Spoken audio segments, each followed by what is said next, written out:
Please. You guys can say good morning back. Boy, I got an echo.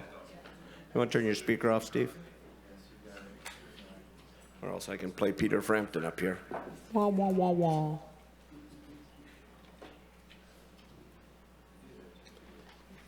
Can I get a roll call, please? Thank you, Chair Bohn. I'll start with you. We're all here. Supervisor Bushnell. Good morning. Supervisor Arroyo. Good morning. Good morning. Supervisor Wilson. Presente. And Supervisor Madrone. Present. Thank you. CAO, what do you want to change Flag salute? today? I can salute the flag. I was getting modifications. I pledge allegiance to the flag of the United States of America and to the republic for which it stands, one nation, under God, indivisible, with liberty and justice for all.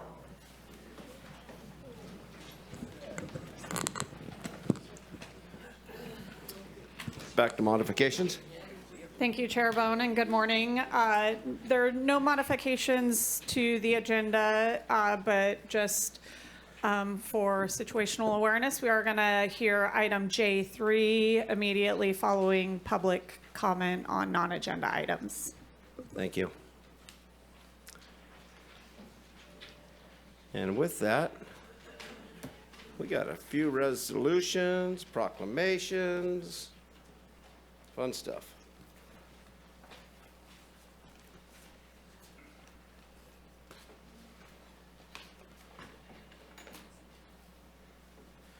Is Mark here? Haven't looked. Come on up, Mark. We can't pick on you if you're way back there. These turn into a roast sometimes, sorry. Hello. It's the resolution of the Board of Supervisors.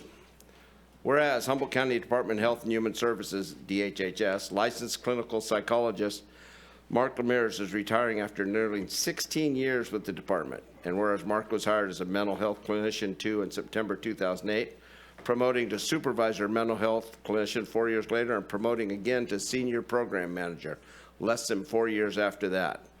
Whereas in June 2019, Mark's position was reclassified to licensed clinical psychologist 2, the position he is retiring from. Whereas during his tenure with the department, Mark's thoughtfulness, intelligence, knowledge, helpfulness is lauded by colleagues and coworkers and appreciated. And as one colleague summed it up, it's so sad to see him go. He doesn't think that.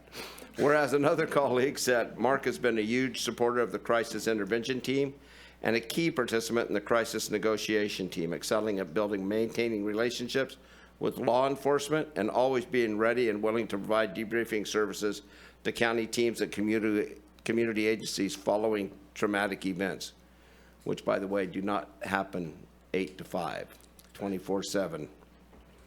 Whereas other colleagues said Mark's amazing clinical skills has always been willing to step in to assist and advise with complicated situations that needed clinical expertise, and has always been happy to provide psychological assessments for complete cases that have helped staff with developing the most effective treatment plans for patients. Whereas one colleague said Mark has always been able to have hope about difficult situations and people, yet be realistic about limitations of the system, resources, challenges faced by the most vulnerable in our community. Whereas Mark is known as someone who operates with incredible humility, kindness, compassion, promoting healing and recovering in the community, and who works to actively combat stigma and discrimination towards those suffering from mental illness. Now, therefore, it be resolved that the Humboldt County Board of Supervisors hereby recognizes and honors and expresses our gratitude for Mark Lemire's years of dedication to the county and community, and wishing him happiness as he embarks on his next chapter. You're embarking now.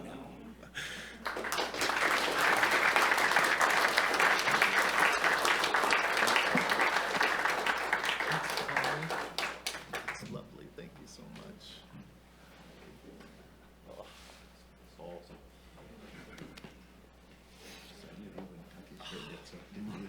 Good job. Thank you. Thank you. It's too much.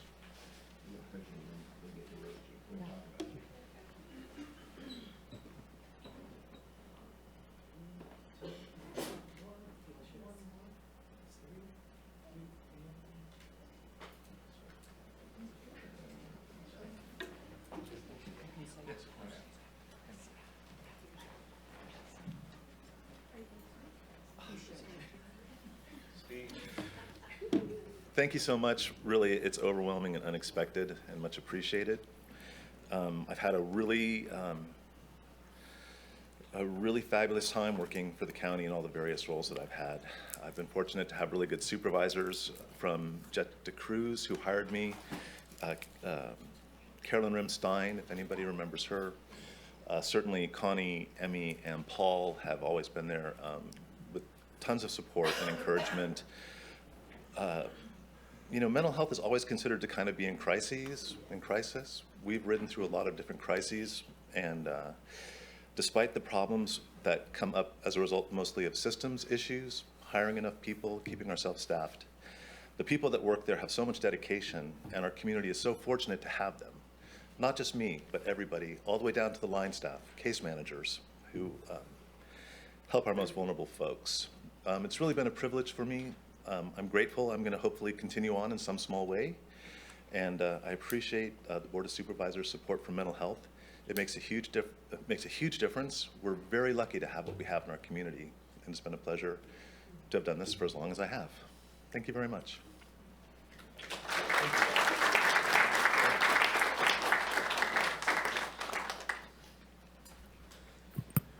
Thank you, Supervisors. Connie Beck, Health and Human Services Director. Thank you so much for the resolution. I've known Mark most of his 16 years here, and he really is one of the kindest and gentlest men that I know. So I appreciate all of the work that he's done for our community and will continue to do over time. So thanks a lot for the resolution.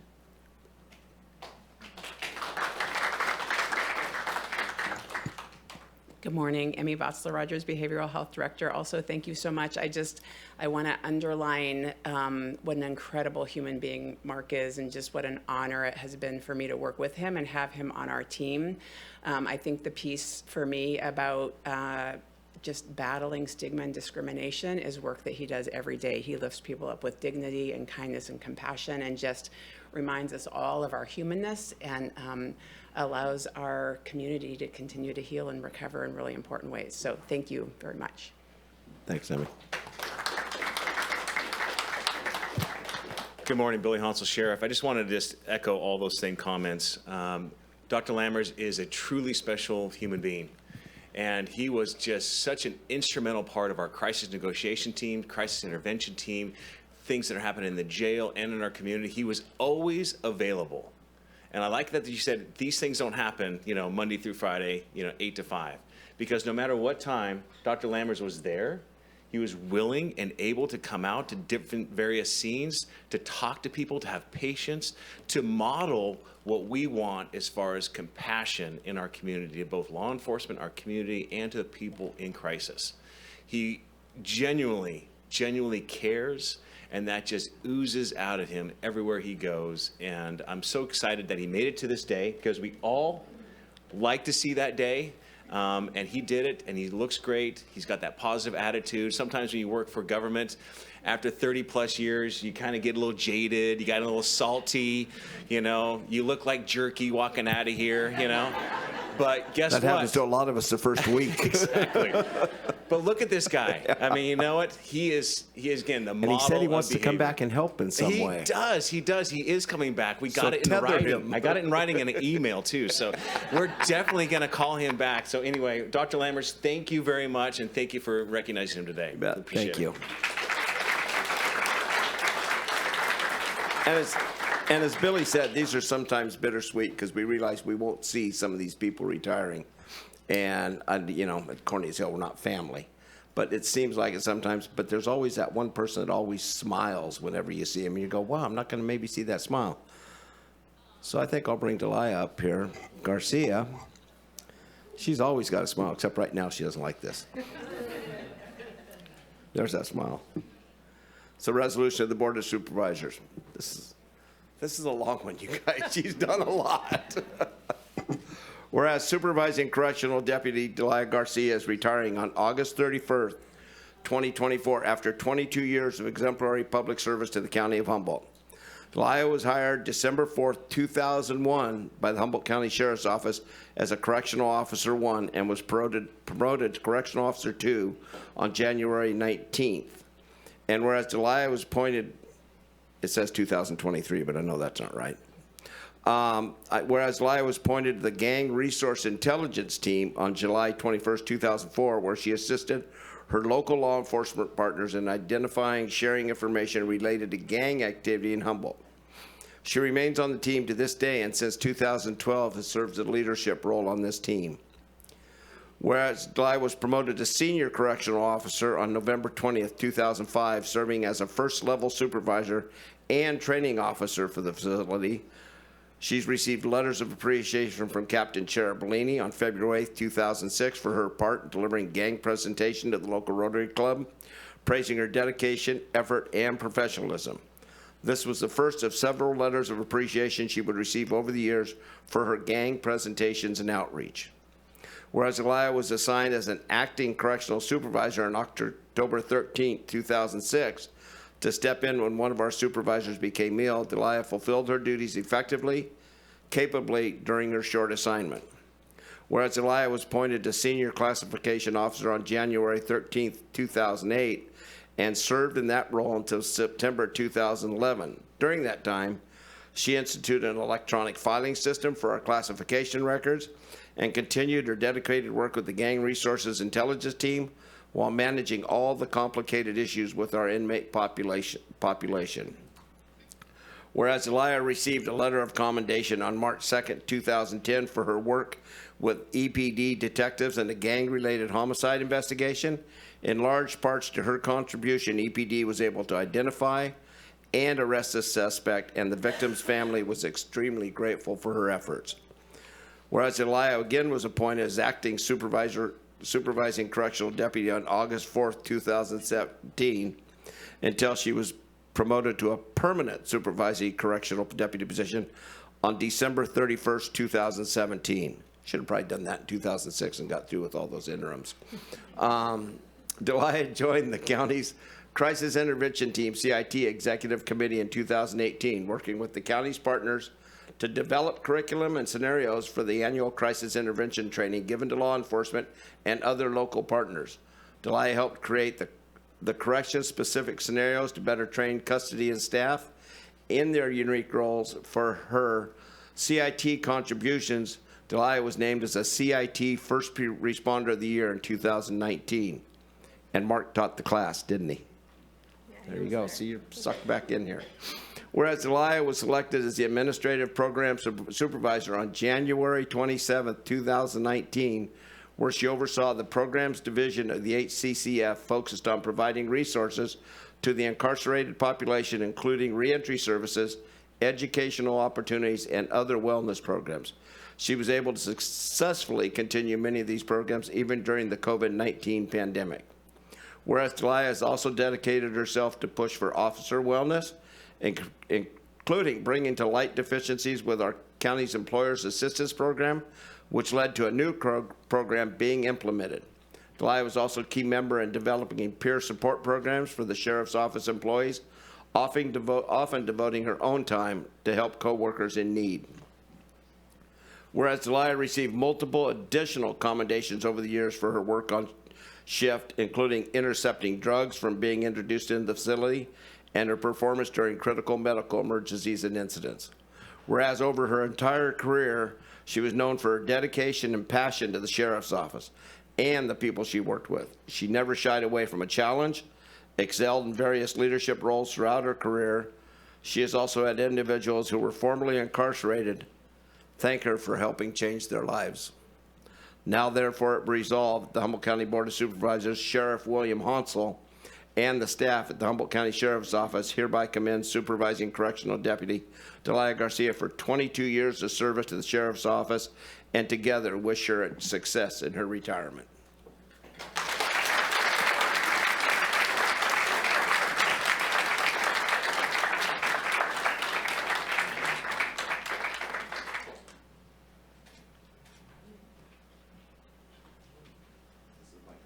Yes, you get the middle.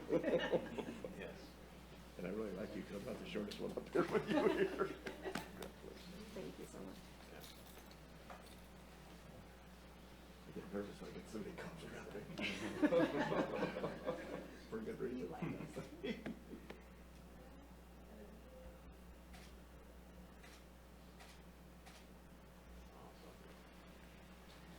Thank you very much. Appreciate it. You gonna have it on? Um, No. You can though if you want.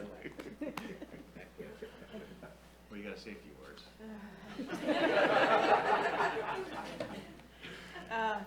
Hold on. There we go. There we go. All right. Thanks. You're welcome. There you go. My height now. I want to thank everyone. I want to thank the Board of Supervisors, the sheriff, all of the undersheriff, all of administration, and everyone else that came here and showed up. This has been probably the hardest and best years all at the same time in my life. So I learned a lot here. I'm proud to be a member of the Sheriff's Office, and every minute of it I've enjoyed. Even the hard moments I've enjoyed. So thank you very much.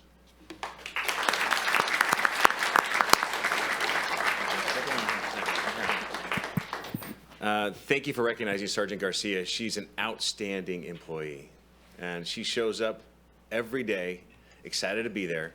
And she's one of those people that that offers tough love at times, right? Straight talk. She's not afraid to have tough conversations with people, whether it's the people that are incarcerated or members of our staff. Always raising the level, always requiring the best of people, and always requiring us to do our very best in the correctional facility. I've mentioned it so many different times that people have no idea the things that go on behind those walls, and that we have 20 plus correctional deputies and sergeants that are working that facility every single day. And that's for a 12-hour shift. We got another one coming on in graveyards, right? And they're doing that, managing up to 417 inmates. It's an amazing, amazing task. They are working in these areas where they get really very little recognition, except what she pointed on here is that inmates or people that are incarcerated or people that have been in contact with her in the correctional facility, when they see her on the street, she's recognizable. And she comes up and they tell her, you know what? You changed my life. Being incarcerated helped her save other people's lives. And so I really, really appreciate her dedication because it's not tough with mandatory overtime, staffing crises, and everything else we got, mental health in the jail. It is not an easy job. But people like her in leadership make it easy because they require the very best out of all of us. So thank you, Sergeant Garcia. Really appreciate it.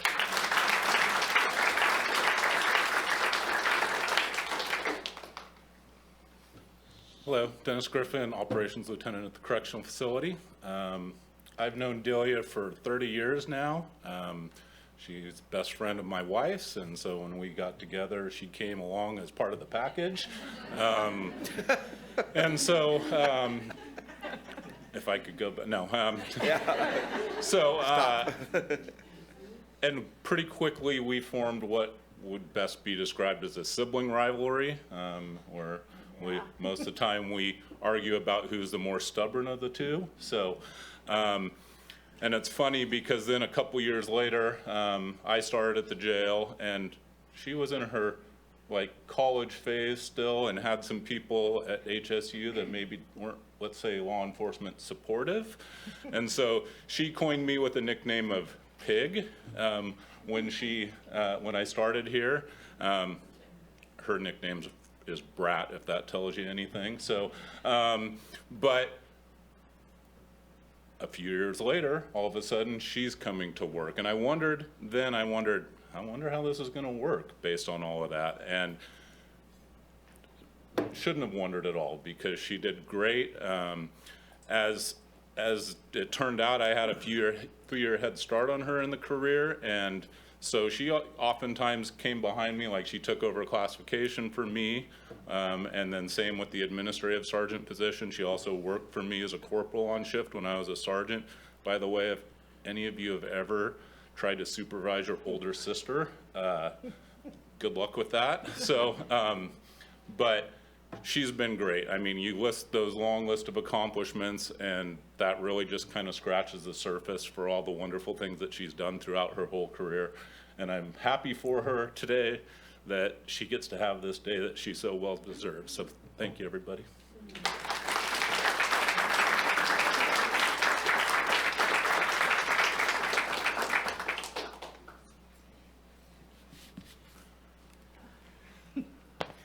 I'll keep it short. I know there've been a couple long ones. So Rex said bittersweet. I don't see this as bittersweet in the same sense because fortunately, as someone that's a part of my life, I am gonna have an opportunity to see her after this week's over. I think bittersweet more a little bit of jealousy because we started at exactly the same time and she's leaving and I'm not even close. So I'm gonna stick around for a while longer, but I want to echo exactly what the sheriff said, her professionalism, and then the thing that stands out the strongest to me is her dedication to people. I mean, I've seen it, you know, answering calls at any time when there's an employee in crisis, when there's an employee that's, you know, on the edge of what this job can push you to from time to time. And she always brings them back from the edge, and she always puts them on a right path and gets them the support they need. And I know so many people are thankful. And I know she's gonna continue to do that even when she's no longer with the sheriff's office. So I just appreciate you guys recognizing her for her incredible hard work over the years. So thank you. Thank you.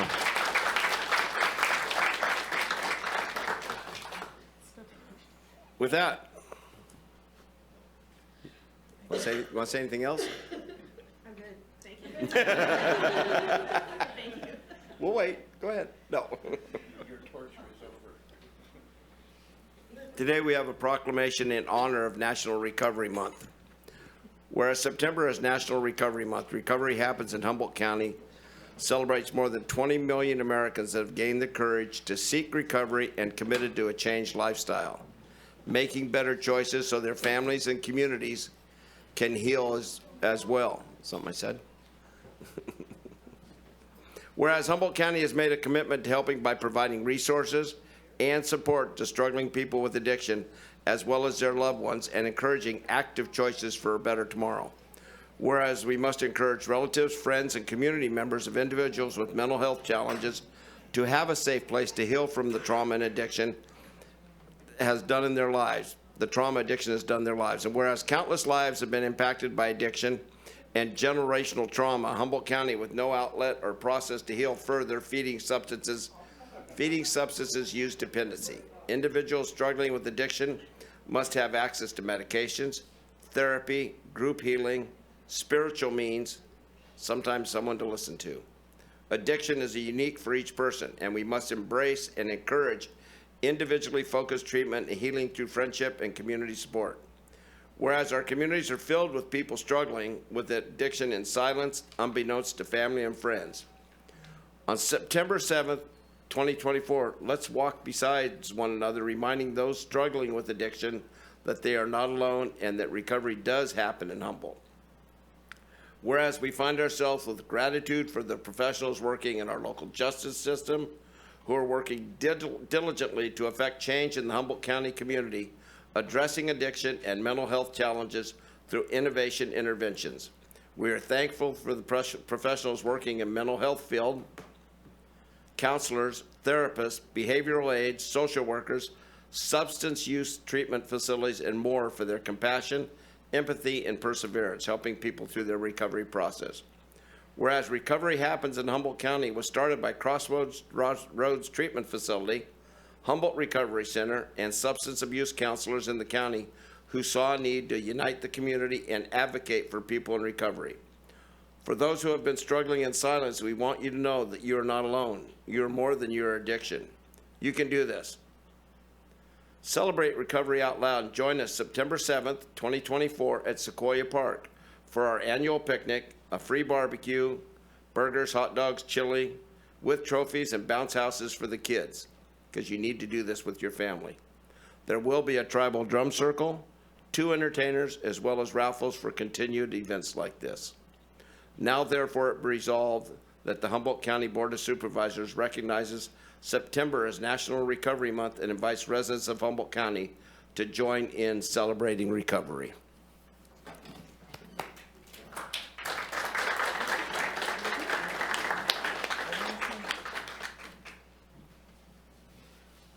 Thank you.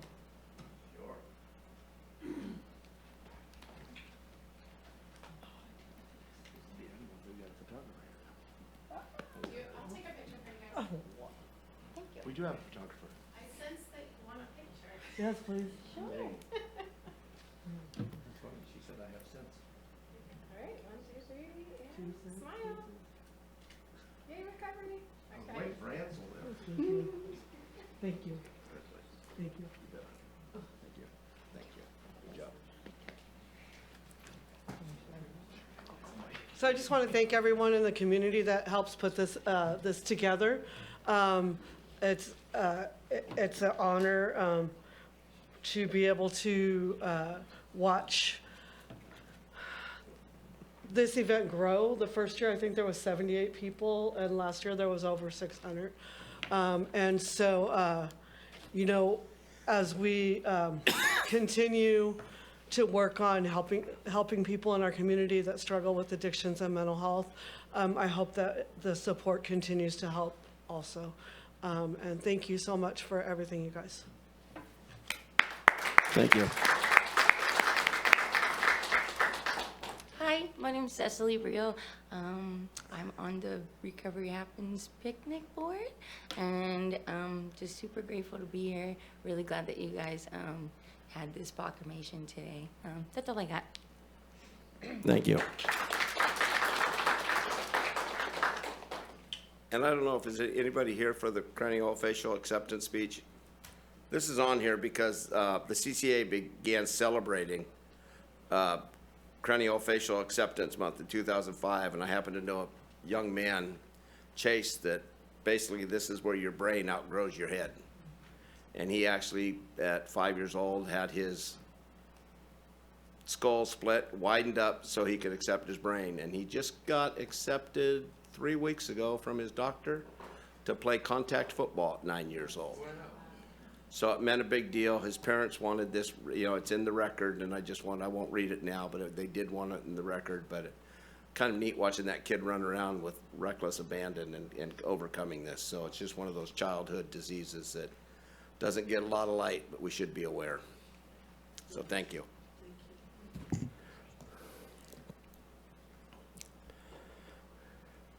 Now, I'm sure glad this is a retirement amendment you brought for Jim Sessa, because I thought I was late on my payment. I thought he was here to get it before he left, so. Jim, you want to step up here? Supervisor Arroyo? And we would have other people we would send to collect payments. Not the collections team, huh? All right, so this is a resolution in honor of your retirement. So whereas Jim Sessa has been an employee of Coast Central Credit Union since 1981, starting as a frontline teller and concluding his career as the president and chief executive officer, a position he has served in for over 7 years. And whereas Jim Sessa has proudly worked for this community institution for 43 years, which serves more than 77,000 members throughout Humboldt County and neighboring counties. And whereas throughout his career, Jim Sessa navigated the credit union through major technological advancements, including the introduction of online banking, mobile applications, and digital payment systems. And whereas during the COVID-19 pandemic, Jim Sessa provided strong leadership to ensure that banking services for members and community investments were continued. And whereas Jim Sessa has fostered community engagement and significantly increased annual community giving for charitable causes, reaching $650,000 currently. Now therefore be it resolved that the Humboldt County Board of Supervisors honors Jim Sessa's dedication to the Humboldt County community and the contributions that Coast Central Credit Union has made towards charitable priorities, and we wish him a very happy retirement.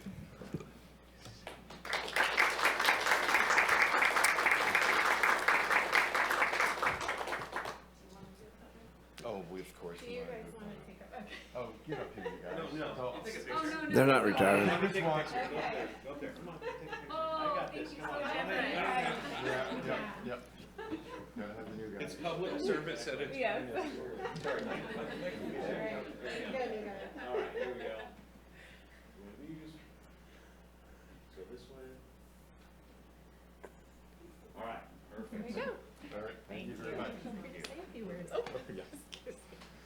7 years ago, they said you had big shoes to fill, and you did a pretty good job. He's going to do an excellent job. I just want to thank the Board of Supervisors for this proclamation. 43 years went by pretty quick. I started during the days of carbon paper, which we no longer use, but really the organization, it's all about the people I work with. And all these accomplishments, it's really from the frontline staff and the back folks in the back offices is what makes Coast Central Credit Union the great organization it is. And it's not about me, it's about them. And when I leave, that organization will be under great hands of, with the leadership of Fred Moore. And I know the organization will continue to do wonderful things for our local communities and the membership. And so, thank you very much. Thank you, Jim.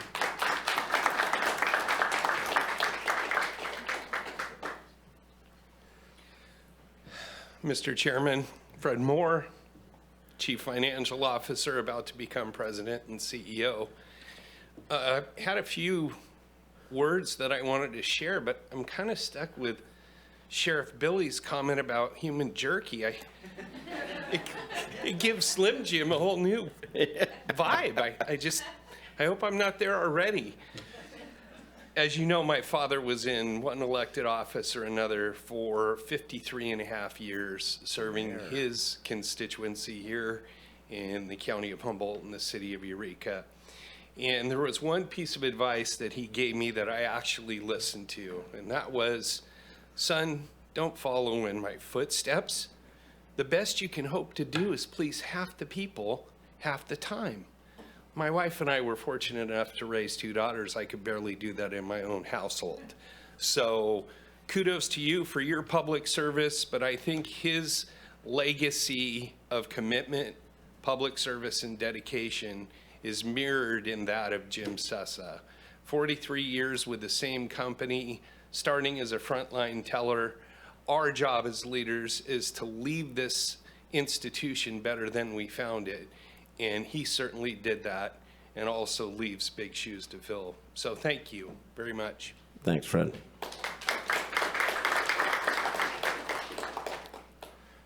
And why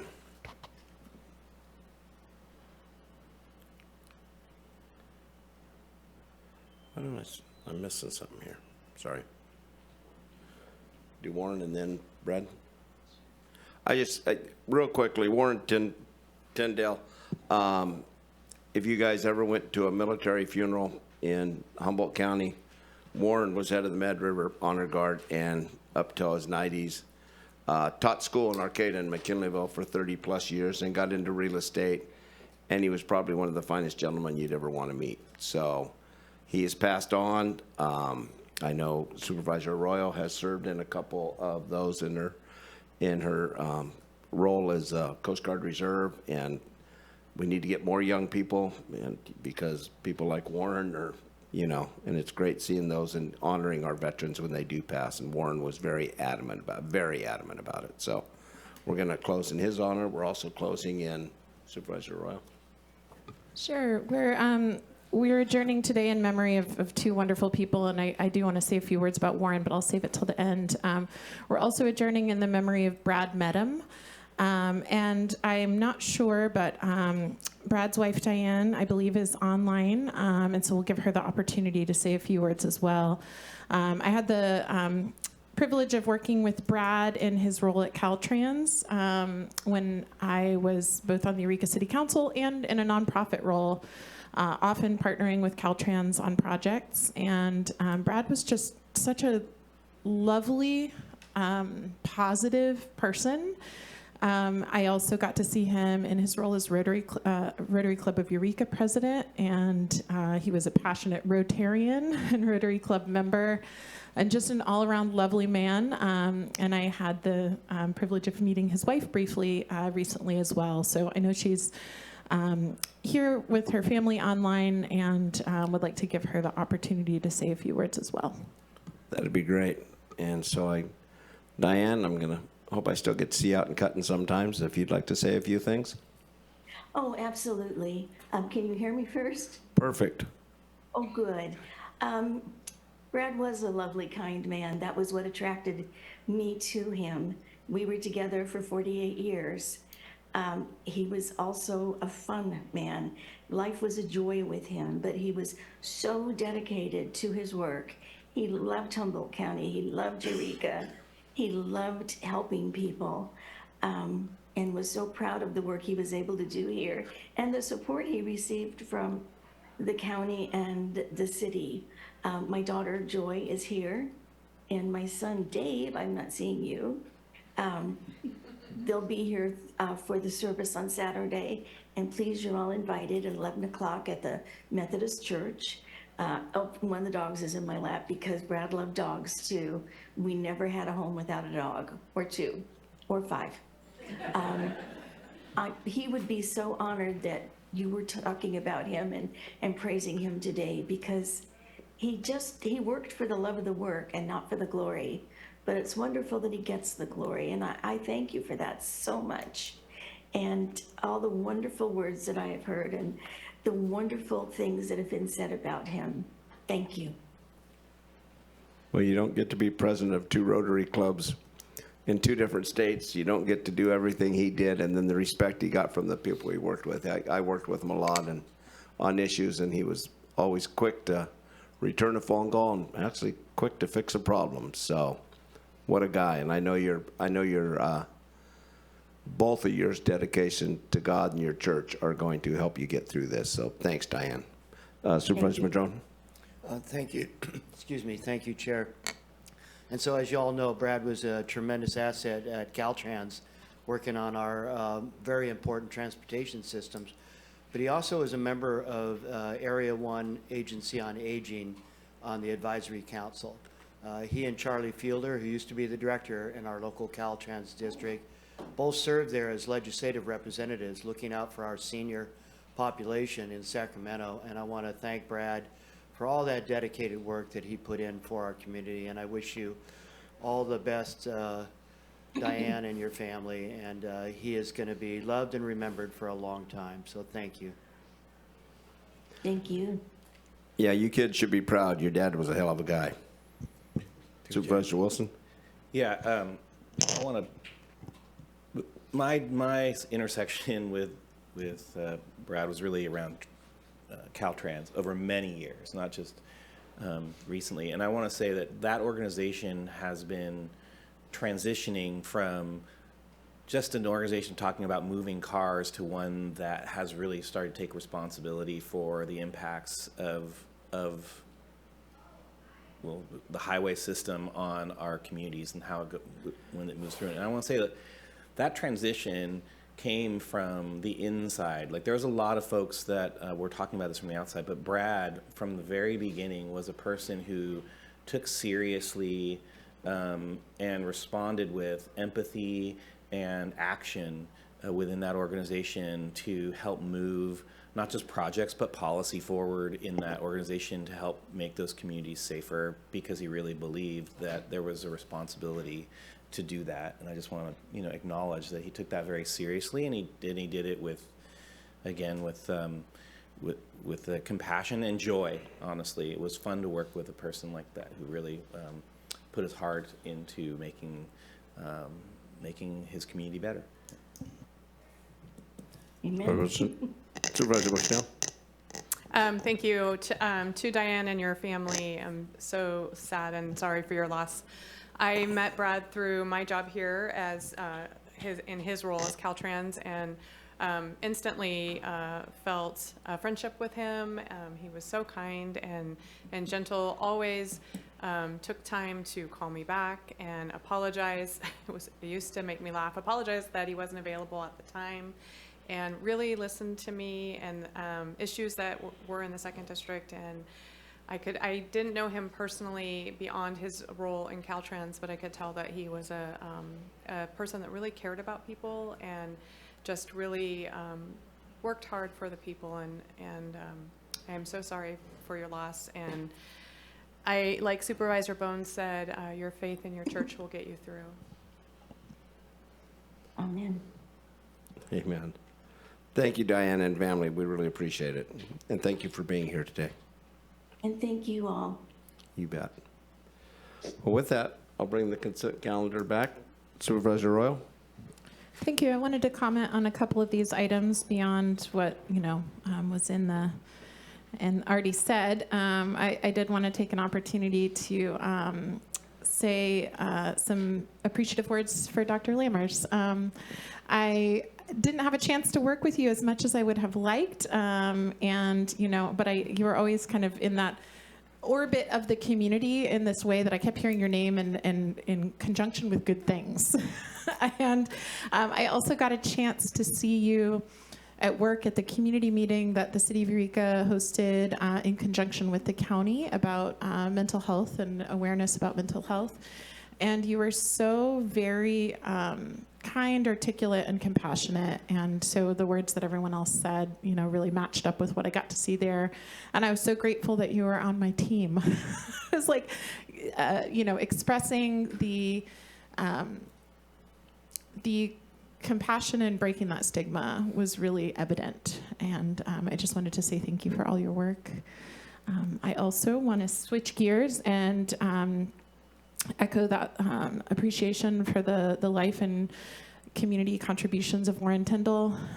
So I did join the Mad River Community Honor Guard last year, and Warren recruited me. And so I went to an event, and he was there in his full dress uniform, and he had a little patch on his arm that said he was a World War II veteran.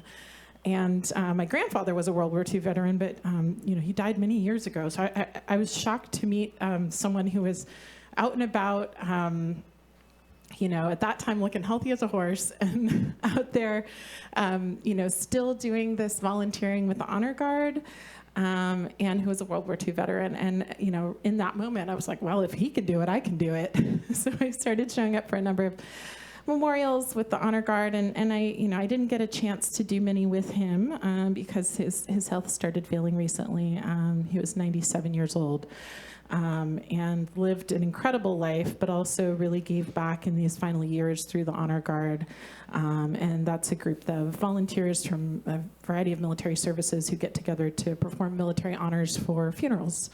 And so I will continue in his honor in part. And I had an opportunity to be with the Honor Guard to help lay him to rest this weekend. It was really special. Such an incredible life lived. So just wanted to thank him and his family if they may be watching or listening, and just express my appreciation for those contributions. Perfect. Supervisor Bushnell.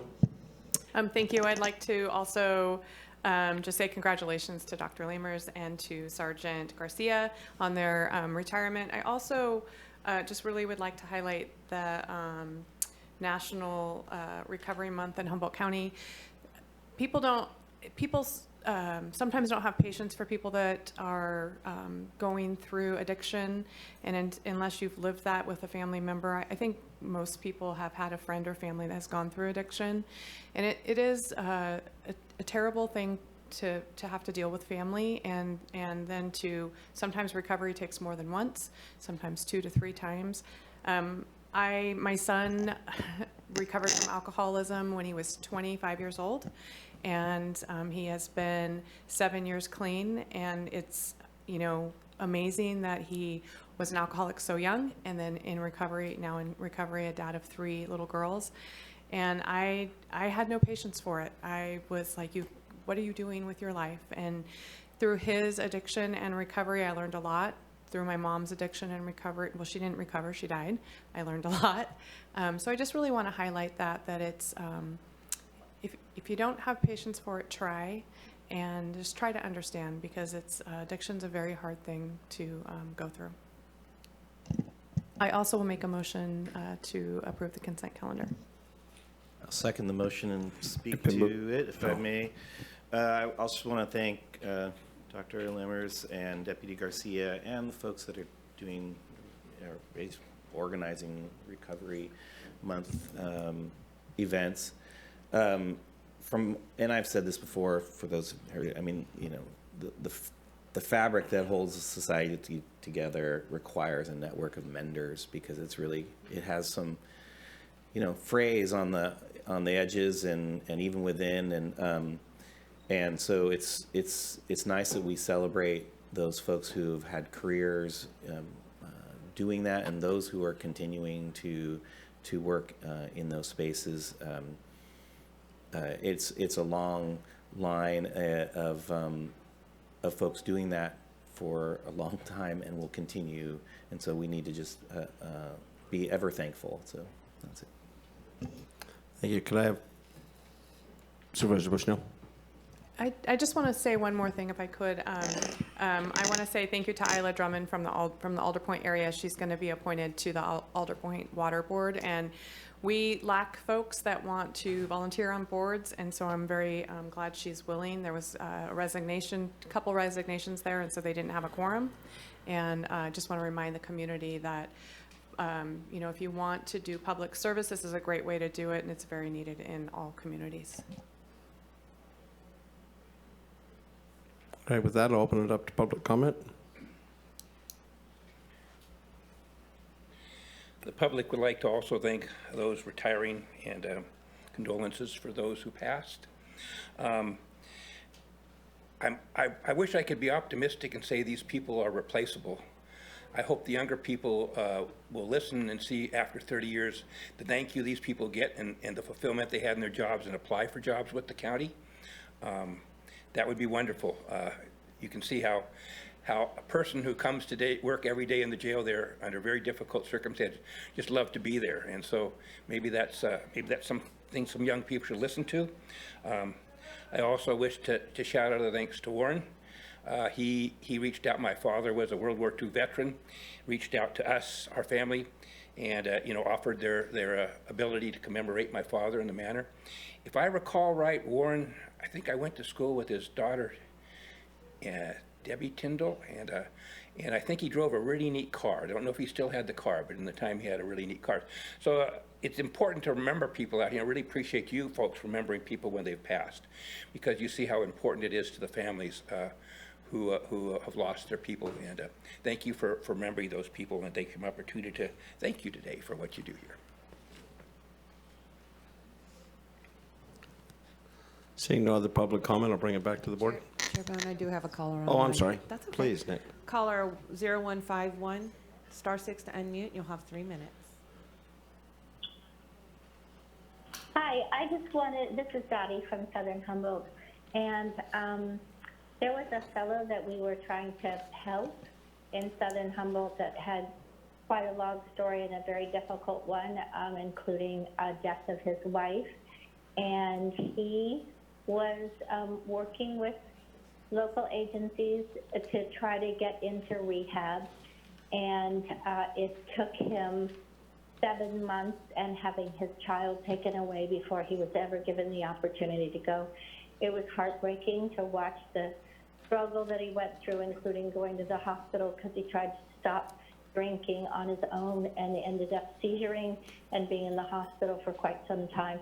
So I really encourage, maybe there could be somebody that's a Board of Supervisors or Mrs. Beck, I don't know, but maybe you could come up with something that could help people really get the services that they need right away. At the very least, somebody to be there with them and help them and let them know that there is hope and that there will eventually be a place for them. So he's now doing well, his family's doing well. I'm very happy to say that he survived, and there's hope, so there should be hope for everybody. Also, a relative of mine went to the mission, and the mission does a wonderful job. They work with a lot of people.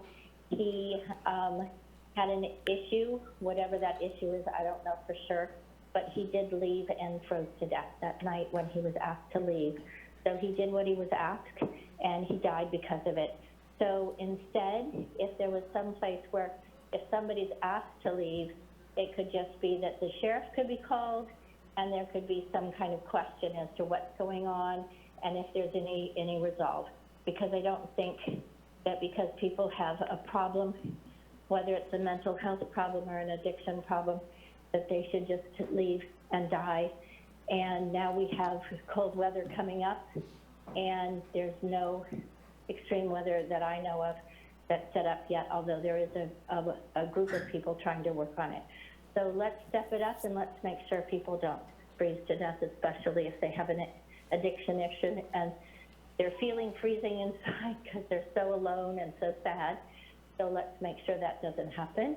Additionally, there's a young lady that had 20 an seconds. injury, and because of an injury was using some medication that was actually prescribed that was somehow no longer prescribed, and so she was using something and then her children were taken away.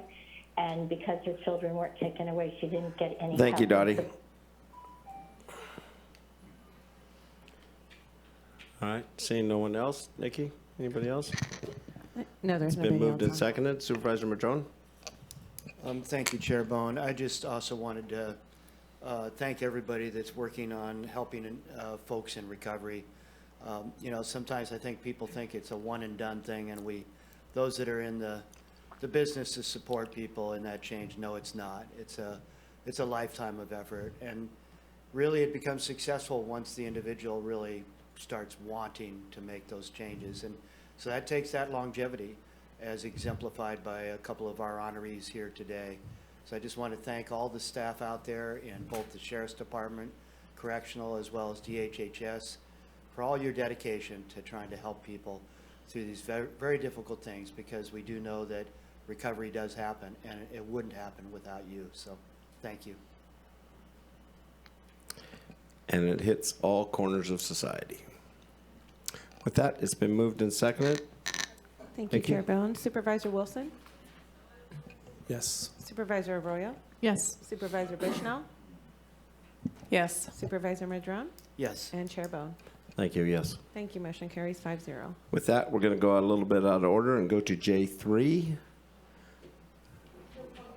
Oh, public comment on non-agenda items. Excuse me, you're right. Ken Swatsky, thank you for my opportunity to speak. I want to do a shout out to Supervisor Steve Madrone, who attended a meeting yesterday afternoon in Blue Lake, trying to fix some problems that we have out in the Glendale area. Appreciate his attendance there. I think things went quite well. Yesterday, I went with a very good friend, Erin Beth McClure. She fights with two fists, up to her property water tank up above Blue Lake. She made a very generous offer to the city of Blue Lake for easement on that property. I went up there and I took a look at it, and it's one of the most beautiful potential building sites there is. So they could have probably got something for $32,000, and now because of they're not accepting this offer, and I highly recommend the county do not follow this procedure when you do negotiations, the property's probably worth $500,000, and she's entitled to that amount. Probably the tank won't be there. I did wish to make mention, last time a board chair statement was read into the record, and I felt it was toward me. I felt it was accusatory, and it was that I had basically engaged in unsubstantiated and untrue comments. I felt I was called a liar, and I don't appreciate that. My statements that I make are usually substantiated, they're usually true, and I do have them founded. I do have a problem with that kind of comments being made attempting to chill the public. I hope you will follow this statement in the future, especially the board also making sure what they say are founded and true. Part of this was you shouldn't take everything at face value. Everything you do is at face value. That's the only decision-making process you can do. I highly recommend in the future that when statements are this done, that you make sure that what you say is substantiated and true, regarding accusing me of being unsubstantiated and untrue. So I'm going to let it go at this time. I did also wish to have another topic sometime we will address is Munchausen by proxy. It's a very interesting thing that's very flawed in many of our systems, including potentially within the county system. And what it is you have a doctor or a psychologist, and they basically go ahead and they make up something so they can solve the problem. And I've seen this happen. Ted Humphrey was a pediatrician, fantastic person. I saw the people in this 30 particular seconds. thing, thank you, Rex, basically who are engaged in this. And certain doctors would prescribe meds for each other, and then they would make up things that went on children's record or people's records that lasted their whole lifetime. So we need to avoid that. That's something very important for anybody, and I trust the county employees do not engage in that. It's a very serious thing, has very major negative consequences, especially for children, last their whole life. Thank you for the opportunity to speak. And see no one else. Is Nikki online? All right. Coming back, we will now go to J3. Sorry, Billy. Sheriff Hansel.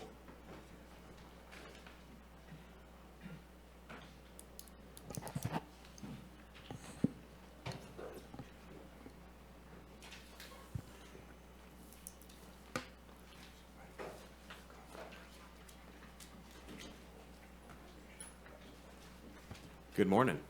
Good morning. So last week there was some questions about an item that was on consent regarding two positions and our affiliation with the Northern California Coalition to Safeguard Communities. And I didn't have an opportunity to be at the meeting, so I appreciate you pushing it to this week so we can get some of those questions cleared up. But just to give a little background, for about 40 years we've been having an issue with illegal cannabis operations in Northern California. And we've seen this progression over the last, I guess since legalization 2016, 2017, where we've had this transition between the legal and the illegal market. And we've seen a lot of things happen here in Humboldt County. And thanks to John Ford, thanks to this board, and a lot of efforts with law enforcement and coordinating with multiple state, county agencies, we've done an outstanding job here in Humboldt County by really eliminating the huge problem that we had with illegal cannabis cultivation, at least the outdoor, here in Humboldt County. I often kind of tout that we're the model throughout the nation of ours, how you are supposed to go after illegal cannabis. And the coordination between code enforcement, the county, and law enforcement was just superb. And I think we've done an outstanding job. And again, John Ford, his team, again, have done just a remarkable job. The problem is that since we've done such an outstanding job here in our county, it has pushed a lot of our bad actors into other parts of the state. And other bad actors have just gone to other parts of the state to the point where other parts like Siskiyou, Trinity, Mendocino County looks like what we did about 12, 15 years ago, where they've just exponentially have blown up. So we've recognized this as a 5-county coalition about 4 years ago, that we weren't making it here in Northern California. And if we could do well in Humboldt County, but what we have is we have illegal cannabis being grown throughout our region that's flooding our local markets as well. And if we have illegal cannabis making it into the legal markets, which we know is happening, then our own cannabis industry cannot thrive. And what we're having here is this huge issue between people trying to stay legal and people just going back into the black market. And that's very, very evident here in Northern California. I urge you to do your own research on this if you question my facts here today. And so several county sheriffs, initially Butte County, Lake, Mendocino, Trinity, Humboldt, all got together and discussed this. What can we do in Northern California with shrinking budgets, with our similar concerns? What can we do? And so we talked about forming a coalition of counties and a nonprofit to seek funding for a collective goal, and that was to eliminate, or at least address, I shouldn't say eliminate because it will never happen, but address human and labor trafficking associated with illegal cannabis operations, transnational crime, organized crime dealing with illegal cannabis operations, as well as environmental damage that's associated with illegal cannabis operations. And our 5 coalition counties solicited funds for the Center to Combat Human Trafficking, a nationwide organization to fund this coalition of counties. And so we're in our 3rd year of this, and Initially, the president was Corey Honey, the sheriff of Butte County. Butte County decided to take a step back from the coalition, and we invited Siskiyou County, Jeremiah LaRue, to be a part of the board as well. So Siskiyou now is a part of it. And if you know anything about Siskiyou, if you've been reading up on Siskiyou County, they have a huge issue in their high desert area. And it is something that we're actually there this week helping them out on their illegal cannabis issues up there in Siskiyou County. So this is a coalition of counties that what we do is we are trying to band together. Not one of us has enough resources to go after this or to help coordinate this. And so as a coalition of counties, we're trying to band together resources to address this problem. One of the things we found out from the very initial operations was when we come in to do our search warrants on marijuana grows, we suspect that there's labor trafficking going on. Labor has become the biggest liability when it comes to growing marijuana now. When you used to grow it for $3,000 or sell it for $3,000 a pound, you could pay someone $200, $300, $400 a pound to trim it for you. And we've seen that over the years where we had the trimmigrants coming into town and getting a lot of money to trim for 3 to 4 months in a season, and then go back to wherever they came from. And well, that's not happening anymore. When you have marijuana that's selling between $300 to $500 a pound, labor and trimming the marijuana has become a huge liability for the farmers. And so how do you combat that? You combat that by forcing labor, by having labor trucked in to your facilities, to your gardens, and oftentimes these are people that are non-documented, that are people from foreign nations that are coming in and that are working these farms. What we found is when we come and do search warrants at these locations, that these individuals don't want to talk with us. These people don't want to give statements. We believe that they're trafficked. We believe that they are victims of crime. But we didn't have the resources to actually help investigate that.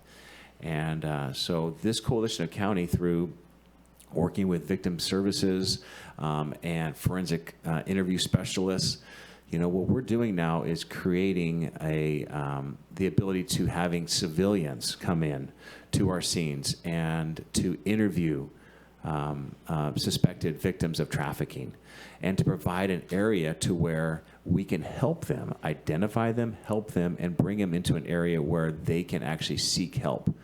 Because as we know, when you're a victim of crime, oftentimes you don't want to talk about it at first. Sometimes you self-blame. Sometimes you are scared of your accuser, and you fear a lot of repercussions if you too tell the truth, tell what's going on.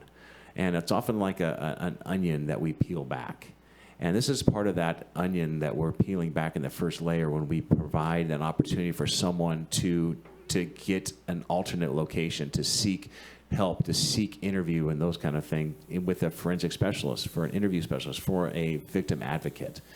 And that's a part of what we're doing with this coalition. And so our part, as far as Humboldt County, the coalition's paid for evidence technician over the last 2 years, and so the coalition's paid for a person that's a part of our organization that's actually going out in the field as a civilian, but they're documenting all the evidence, trying to find evidence for trafficking, transnational crime, and also criminal elements at these marijuana sites, and documenting those. This year, we're asking for a public information officer. We're asking for a program coordinator, because what we're finding is that we can do a lot more if we're coordinated a lot better here in our counties. That there is a lot of information out there that we can act upon and coordinate with. It just takes a coordinator to help that action with essentially 5 marijuana units, 5 counties, and also addressing the public information. People suspect human trafficking all the time. It's a buzzword. People talk about it all the time, but what are we doing about it? What are we actually informing our community about it? And part of what we want to do is inform people that live in these areas of what to look for, and also to inform the victims of these crimes in multiple languages to try and and understand that there are people that are out there that care, that want to help them in these, that they may believe that they're stuck in one of these sites, and that we are there to help.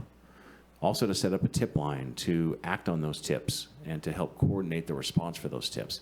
All those things are going to be a part of what we're trying to do, with this Year 3 coalition. Another question that was brought up is, why do you need Celebrite software? And this is a phone extraction software that we currently use here in Humboldt County Sheriff's Office.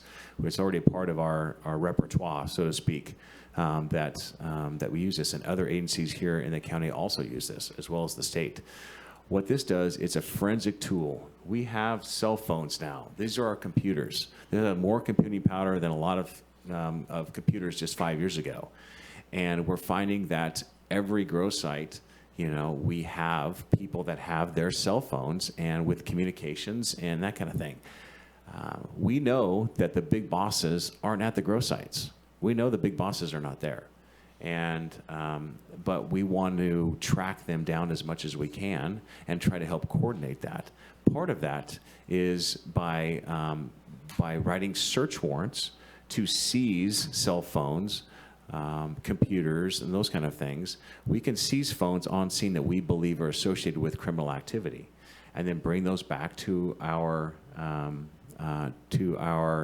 department and run these cell phones and extract the software out of them.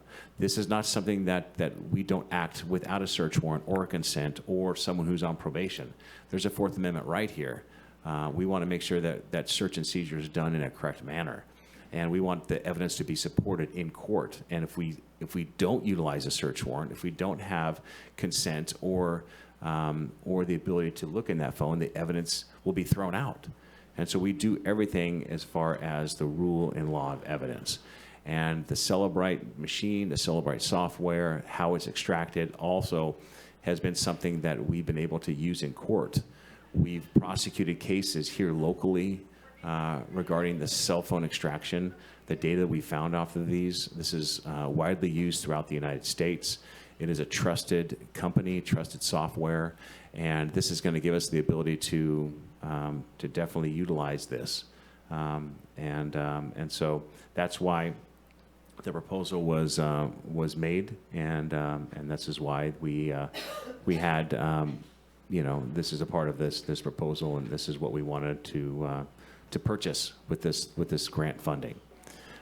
So I hope that I addressed some of the questions and concerns, but if there was other questions, I'm definitely here to answer those from you.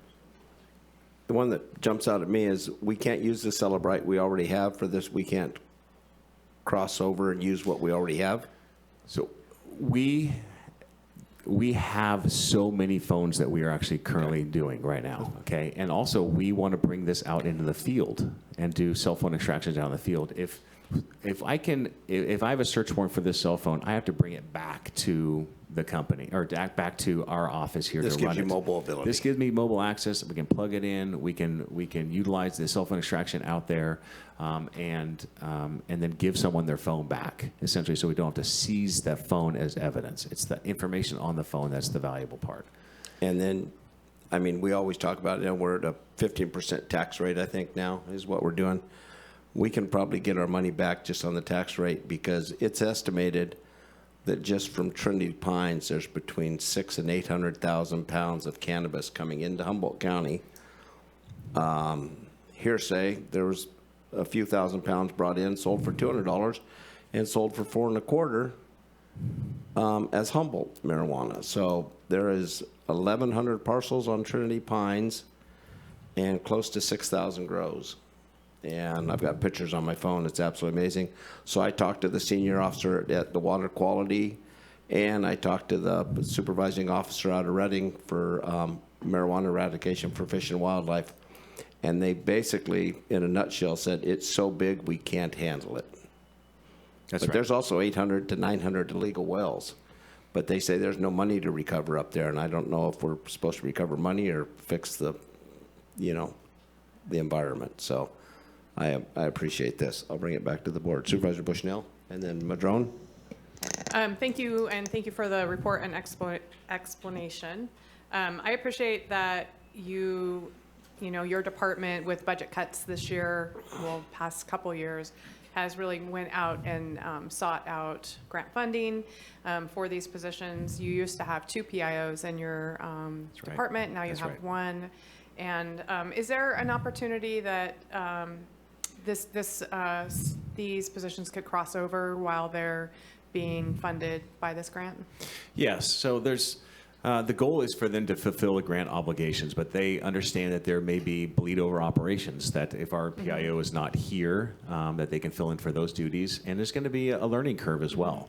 And to try and learn, the sheriff's office and what we do here is, and so it'll definitely have some responsibilities that bleed over. Well, I see that there's 0 contribution from our general fund, so I appreciate that. I also imagine that if you could hire a retired person or something that if they qualify, that's where you would look. And so what would be the plans once this grant runs out? Would you be seeking other grants to fulfill these positions? What's that look like? Right. Our goal is to have this grant go on for 20 years. But the grantee said 5 years is we want to see some kind of result. And we're in our 3rd year. So these positions are guaranteed for the next 3 years. And this is kind of typical of any grant. We have a Prop 64 grant right now. So with our marijuana tax money from the state, that's a 3-year grant that we have 1 position tied to. We have a Burn JAG grant where we have a couple different positions that are tied to that grant. It's a 3-year grant. And so this is not unlikely. I know Department of Health and Human Services also has grants tied to positions that are on a short duration. What we want to see is we want to see results. And I believe that these positions will provide us the results that we need to prove to the people that are funding this, this grant that this is something worthwhile and that we want to continue this, for several years beyond that 5-year mark. Well, thank you, Mr. Chair. I too appreciate that it's not coming out of the general fund, and I agree with you. I think there's been some really great advances in dealing with the illegal outdoor grows, and that helps support our local legal cannabis farmers, as you mentioned. I think that's fantastic. Unfortunately, indoor has gotten bigger. That's right. Because it is so much more difficult to identify and to deal with. But when you have a property owner that's getting a 400 amp service, when most households have 100 amp services, and occasionally they might have a 200 amp, when you've got a 400 amp service being installed, that's certainly a red flag. It may not be enough to get the warrant. But as you know, on Fox Farm Road, we also had the evidence of illegal water withdrawals happening. And there was a warrant served back in 2020 on a large indoor operation that had been going on for years. We talked about it many times.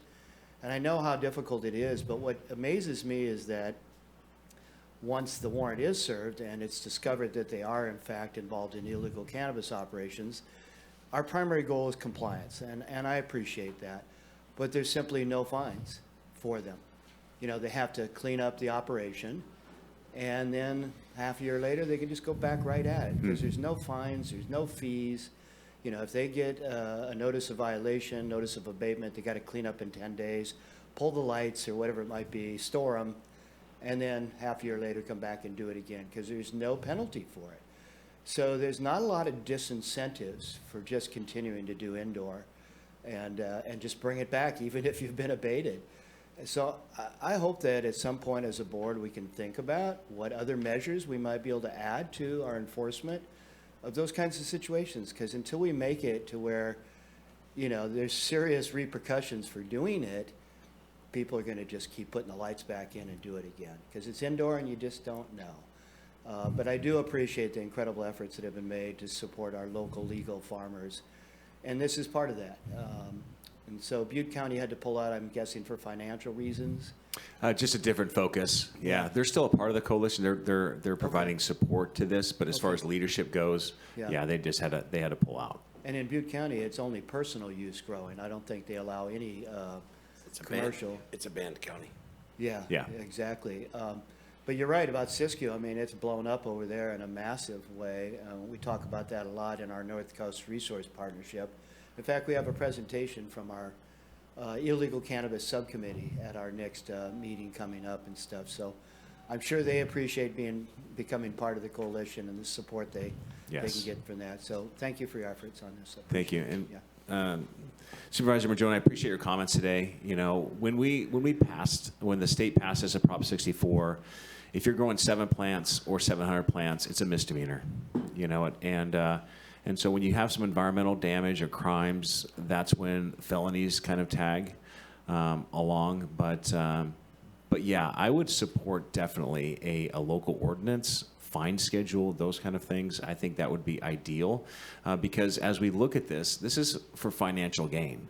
And if we can cut into the finance portion of this for people that are growing illegally, it's only going to help and incentivize those that are in the legal market and disincentivize those people that are in the illegal market. Because if there's no consequences, then people are going to continue. And you're exactly right. We've hit multiple places, multiple times as far as indoor commercial grows.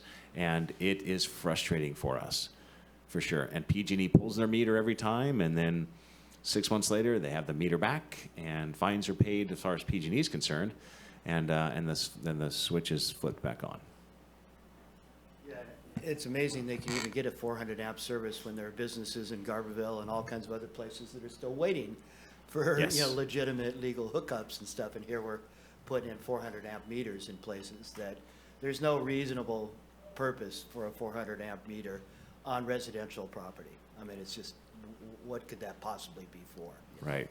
But anyway, thank you. Thank you. Supervisor Rowe. Good Thank you, Sheriff Hansel. Good morning.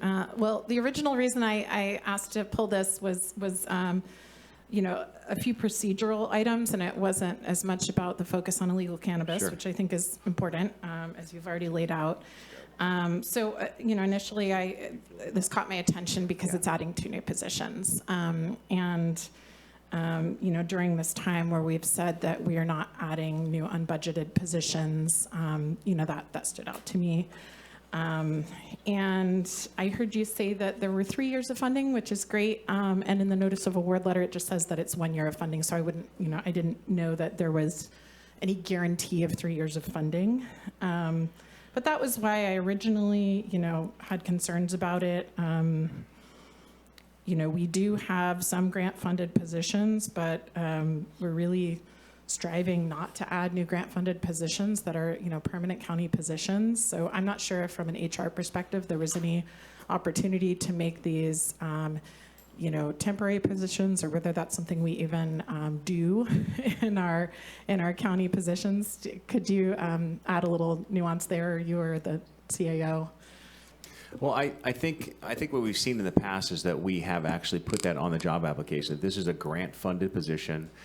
Grant funding is scheduled through 2028, 2029, or whatever it would be, and that at that point, then funding would, we would have to seek other funding if the position would continue beyond that. I think we've seen that in the past. I can elaborate on that in that we can identify them as grant-funded positions, but should we find ourselves in a position where no alternative funding source is identified, then those positions still have to go through the same layoff process or moving them to different functions within the organization, like any permanent position. The only way to avoid that would be through a retired annuitant Sure. or an extra help position. Okay, and so there's some guarantee of that 3 years of funding? Correct. Okay. And then I'm a little confused about the program coordinator position. Is that for the nonprofit to coordinate the activities of the whole organization? So the coordination would be for the 5 counties and the positions that are associated with marijuana enforcement, and along with these missions. What this does within the county is, let's say Trinity County. Trinity County doesn't have any positions associated with this, but they have equipment. But they have a marijuana team, as well as Siskiyou County and Mendocino County. And so what we have identified is that there's several of these large commercial illegal grows, and the program coordinator is going to help coordinate the 5 county jurisdictions and how we're going to work together in prioritizing the growth that we're going to go after, working with our teams to support, making sure they have all the right equipment, all the right coordination, and that's going to be the goal, to make sure that our teams are working seamlessly throughout this grant reporting year. That is our #1 goal, because we don't have that coordination yet, and so by having someone do that, it's going to make us more efficient.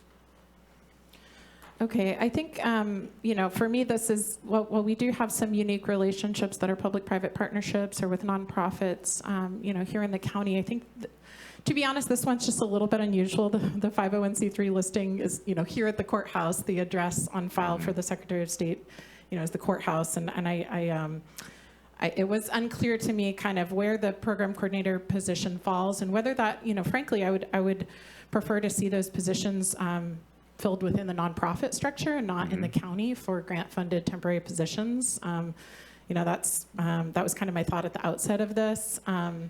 So I'll just leave that there for a moment. And I did want to ask about Celebrate.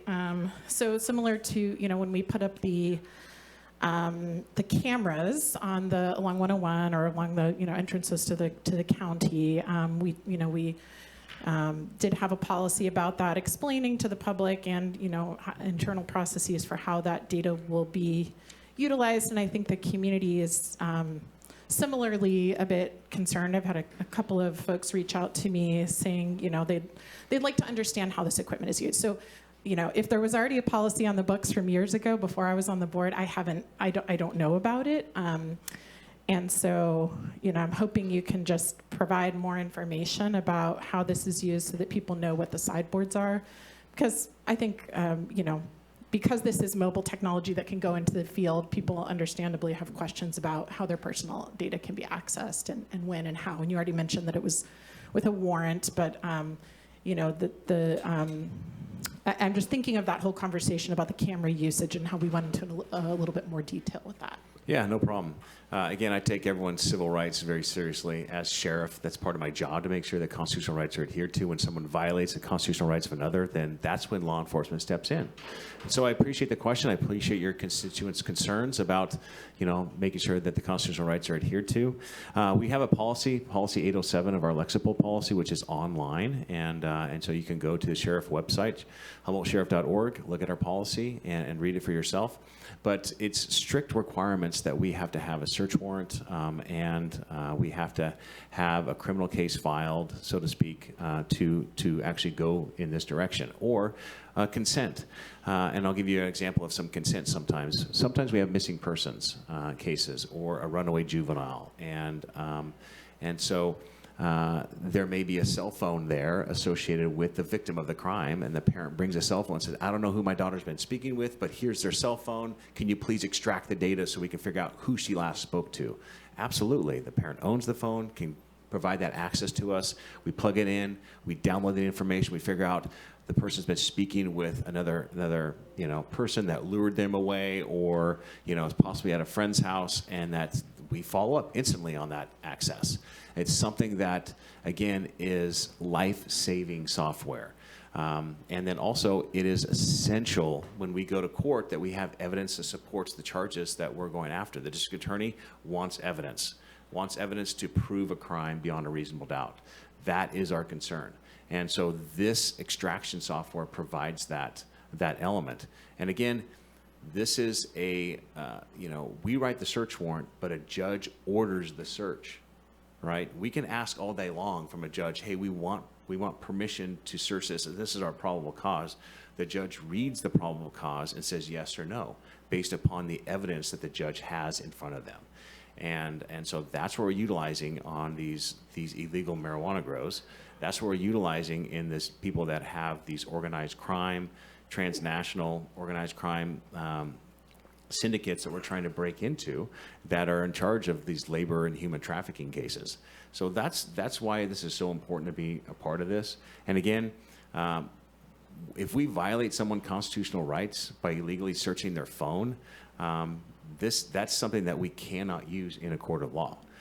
This isn't something that we're spoofing phones, that we are taking Wi-Fi and trying to break into phones remotely without someone knowing it. This is not that software. This is something that is very deliberate.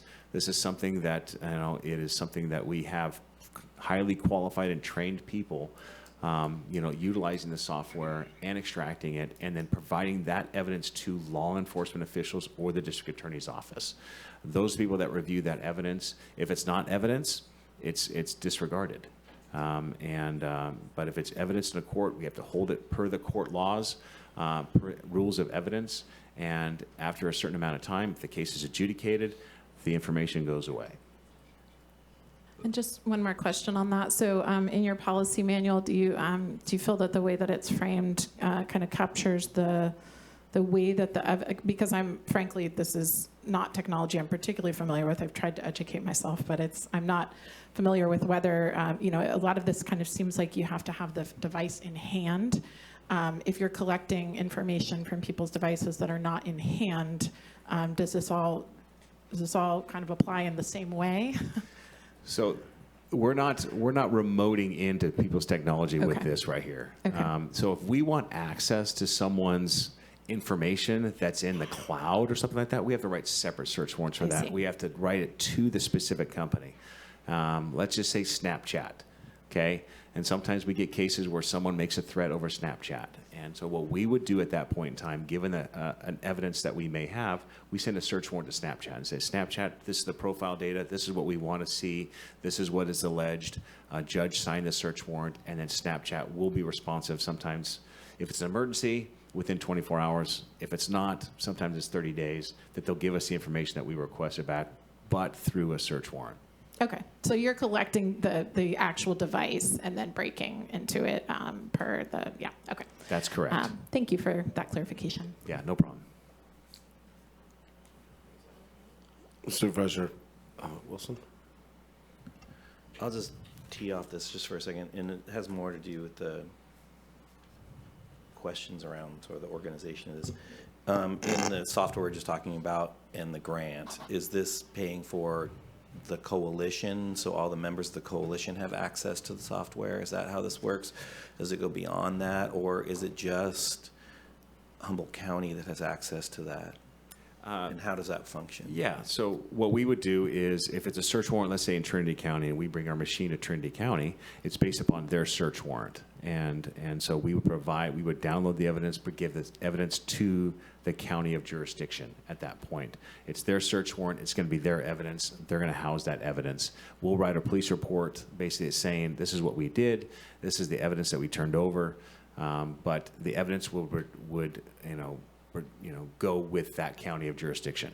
So is the license agreement limited to just these counties? Is that how you do this? Or, because when I was reading about this particular software, it seems like there's a lot of different arrangements. Some people use it ad hoc, basically license with the company on a per use basis. Mm-hmm. Some have regional applications, some have very specific jurisdictional applications. And so I was just wondering, what do you define as what's the agreement you have with this organization, with the technology company specifically? I don't have the contract in front of me, but it's our technology. It's what we have. We have, there's certain phones that we need to actually basically break into because we have a search warrant, but they're passcode, protected, Okay, those just kind of things. Sorry to interrupt. Yeah. I'm trying to get to is the contract with this company for Humboldt County to use as Humboldt County sees fit, can use Yes. anywhere in the world? Yes. We're just like Yes. okay. So but the idea is that it would be used for within this coalition and possibly beyond? Yes. Okay, I just was trying to get the For sure. construct of where so this is but it's still with Humboldt County. It's not with those other counties. So those other counties are going to rely on this contract that we have in order to access this technology.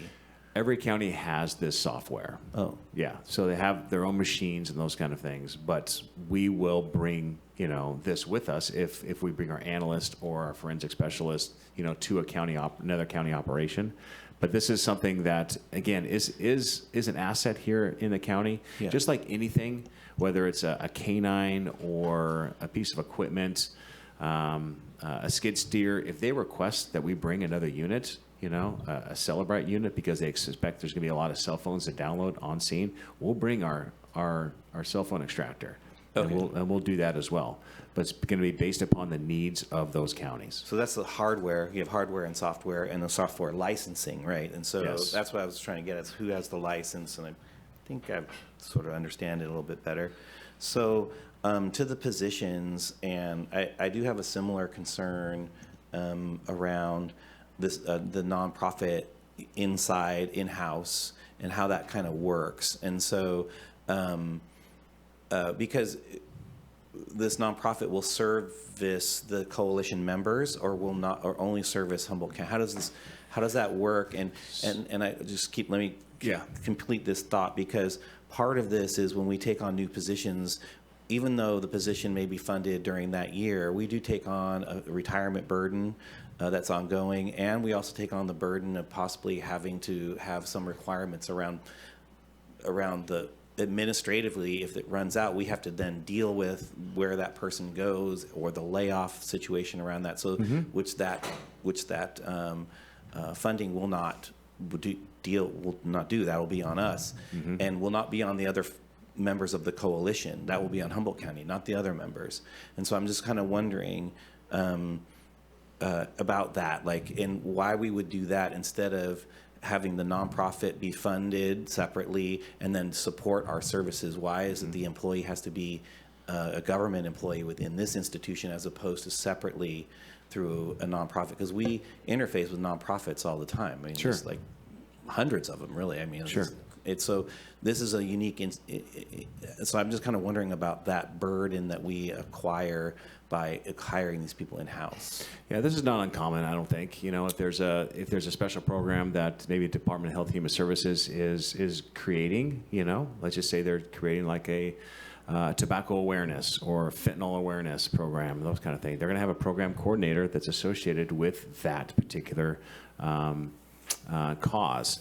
And so this is a similar cause. We have a huge issue in Northern California regarding human trafficking, labor trafficking, and organized crime associated.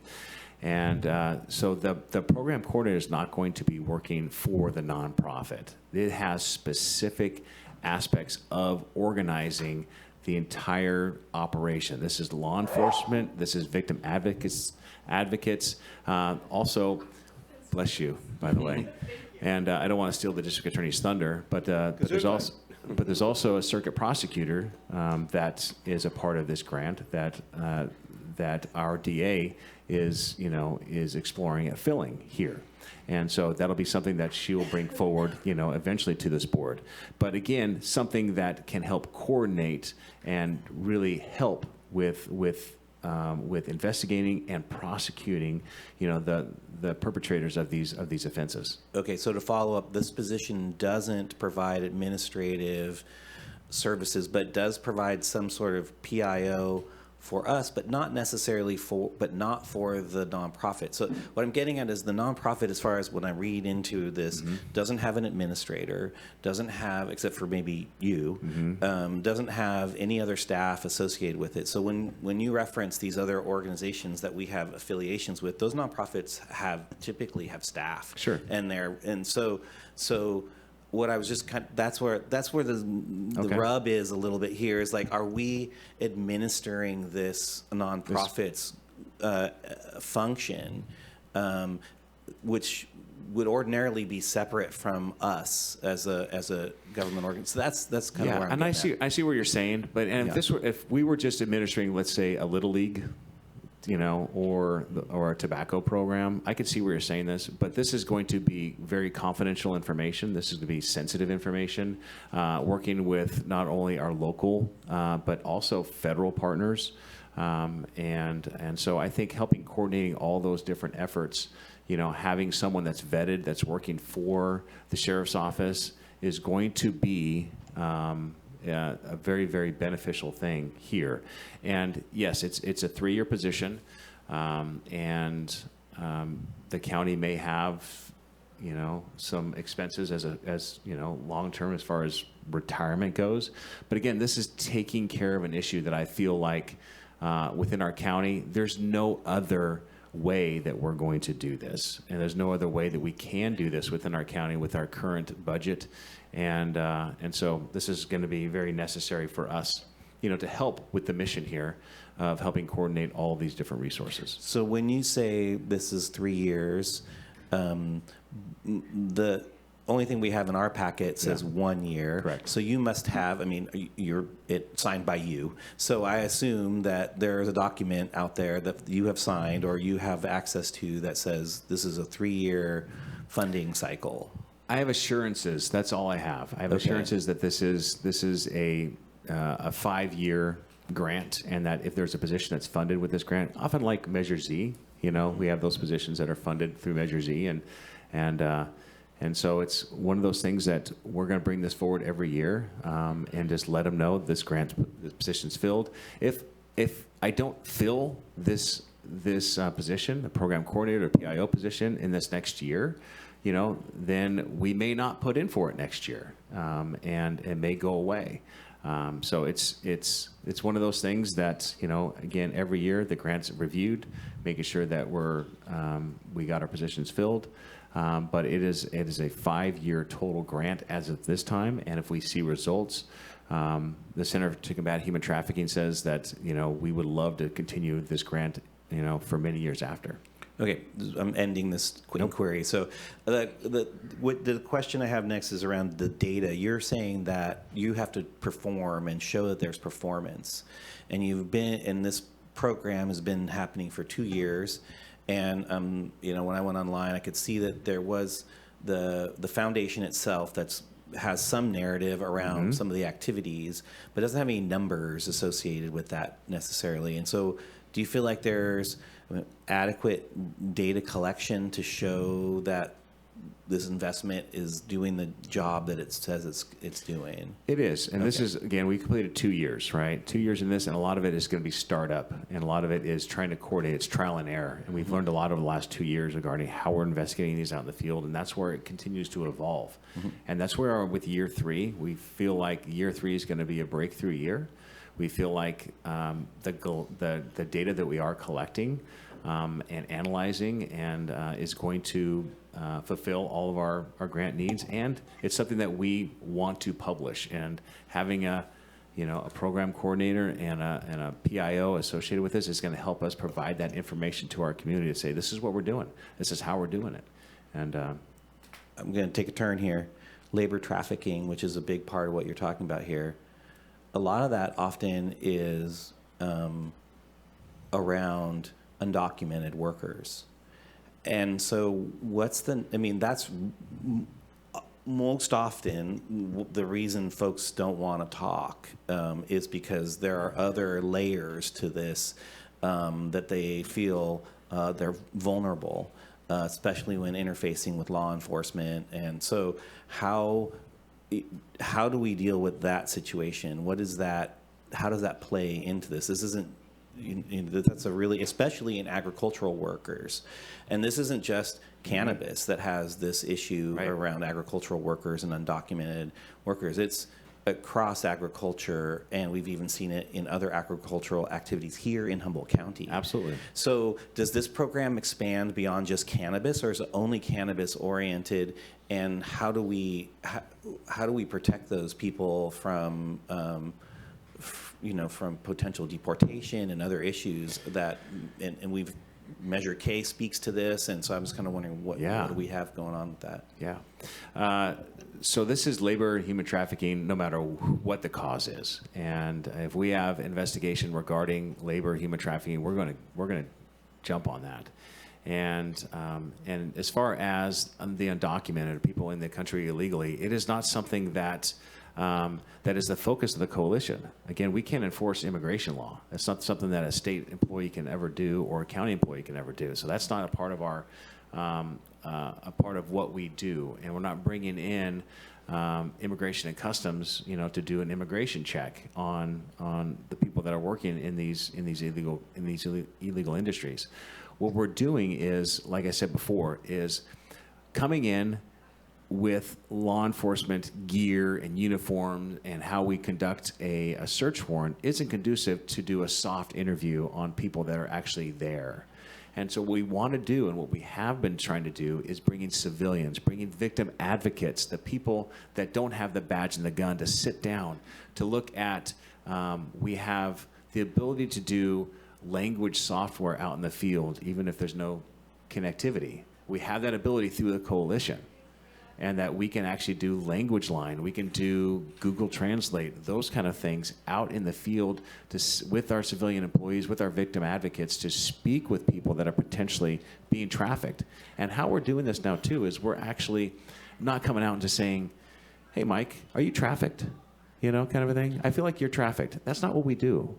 What we do is we do a questionnaire, and we do a series of 20, 25 questions. And based upon those questions, we get an idea that this person may be trafficked. And then we steer them into possible trying to get them to a secondary interview, to a safe location, and talk about their safety and those kind of things. Because again, recognizing this onion's peeling back, we want to build that trust with people. And we found a couple different situations and scenes in Northern California where this has happened. It's been very, very successful, and that we've created bigger cases because we've identified the people that are trafficked, and we've found some really interesting networks of people utilizing the services through this coalition.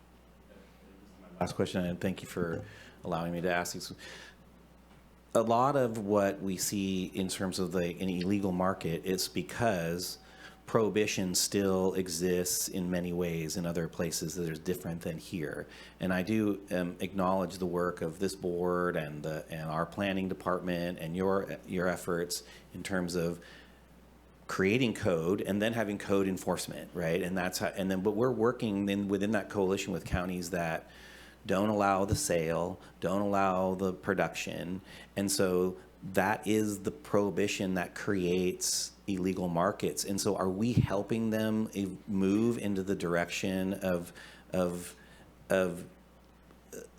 so that they can get, because we hear from our legal cannabis community often that there are counties and cities that don't have dispensaries, as we call it, or places where you can sell cannabis, which creates illegal markets. And so, and then we have to deal with the crime associated with that. And so are we helping to encourage to move away from that prohibition mindset and so that we can get beyond that with our coalition partners? The people that we're dealing with in, let's say, Siskiyou, Trinity County, Mendocino County, they're choosing to grow illegally. It's not that, they would grow legally if it was only available to them. These people are straight criminals that are growing out there. And so I think it's really important to note that if you want to grow legally in the state of California, there is plenty of opportunity to grow legally. And let me just tell you about profitability. You ask anyone that's in the business, it is more profitable to be illegal, okay? It is way more profitable to be illegal. And so people are choosing that path because they want profits and they'll take the risk. Because of the regulation, the taxes, you name it. When you can grow off an area where you're not going to get checked up on, where there's no one checking on, you have these big bosses that set up these grows, and that if they get busted, it's just they walk away. They're not getting caught. Just the workers are getting caught, and so. And to my point, if there is an illegal market, then there's a profit in the illegal activity. And so I think that, again, that prohibition fosters that, that situation or that conundrum that we're in. I appreciate the answers to these questions, and I know it's long, so. No problem. I appreciate you getting me early. I have 11 o'clock. Thank you. And it sounds like you had an answer for every question. So it sounds like this is pretty well vetted. And is this a tool in your toolbox that will help? And we can call it human trafficking, but by any other terms, it's slavery. Absolutely. And we're trying to avoid the word and everything else. And this is one of the things that we have been working on this board for both on a sexual basis and a working basis. And if this is a tool that helps you, and I don't understand some of the questions, but I do know Butte County is a prohibited county, but I know a lot of people moved over there to grow because they have the mindset that they don't have a problem. And they did the same thing at Siskiyou, and they found out they had a problem, and now it's overwhelming. Yes, it is. And so as we move forward, as we take the illegal market and curtail it, especially the stuff that's coming over here, it will, bring back our legal market to a certain extent. Some are saying they're not going to make it. They've made it this far because of marketing, and they're smart, and they didn't spend all their money, and they've got a business plan. It's as simple as that. But is this a tool to help our legal market, the slavery part of it in the other counties in our northern region, and with this coalition, is it going to help? Yes, it will. Got my answer. Thank you. Supervisor Arroyo? Thanks. I just want to understand the 5-year award a little bit more. Because all I have is like the tax filings and stuff from the organization. So it looks like this is the remainder of the award of $500,000 that was received last year is going towards this allocation today that you proposed. Did you get more money from the funder? Okay. Yes. And the intent was 5 years, and there's some kind of plan that says that this will fund these positions? Yes. Over 3 years or over 5 years? It's going to be a 5-year, it's a 5-year, basically, grant. So we have 3 more years left in this grant. Okay. And there was enough in the new award to cover the 3 more years of all of the staffing? No, every year we have to ask for additional funding for that year. I see. Okay. Yeah. Let me open it up to public comment.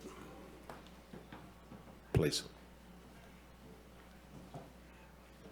I always get a kick out of when these articles go out on Lost Coast and someone let the trolls, the comments they make in there, kind of entertaining. And I've never seen a single one of them come here and actually speak on the topic or take the time to listen. Strongly support this. I think Michelle Bushnell's concept of hiring your retired people who have the institutional knowledge, that's a short-term commitment, and their contracts, I'm sure, can be set up for 1 year, 2 years, or whatever. Pretty simple solution on that one. The last thing that El Patron from Sinaloa wants is for you guys to start working back on their phones. If you work back and it goes from here and then it goes to the federal department and things, maybe they get back to get one of the larger people. So here's the biggest thing you have here. You have people coming out of Mexico. My people down there work in the fields. Trimigans probably would get 200 pesos or $12 a day. A working person who has skills is making $6 an hour. So those are the people that are trying to come and be citizens here in the United States. If they don't have the money to get across, well, of course, the cartel says, well, I guess we'll let you work it off. You can come up here and you can work this off at 200 pesos a day or whatever, and those are the people who get busted. This is a tool we have to basically solve the problem. Regarding the black market prices, it's common knowledge that those who are permitted are pretty well forced to participate in that to a degree. The dispensaries are willing and able, most of them, to buy black market, and there really isn't any enforcement on that.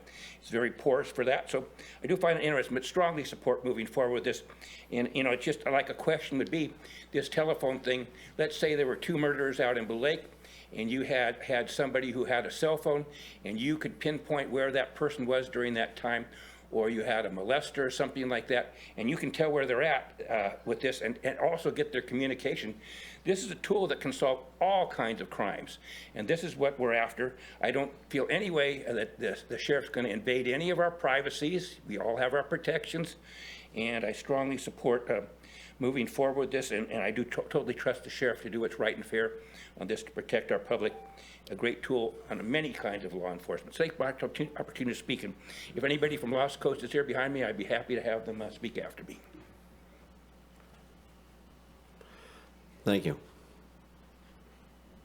Seeing no one else, I'll close public comment. Anybody online? Supervisor Bushnell. Thank you.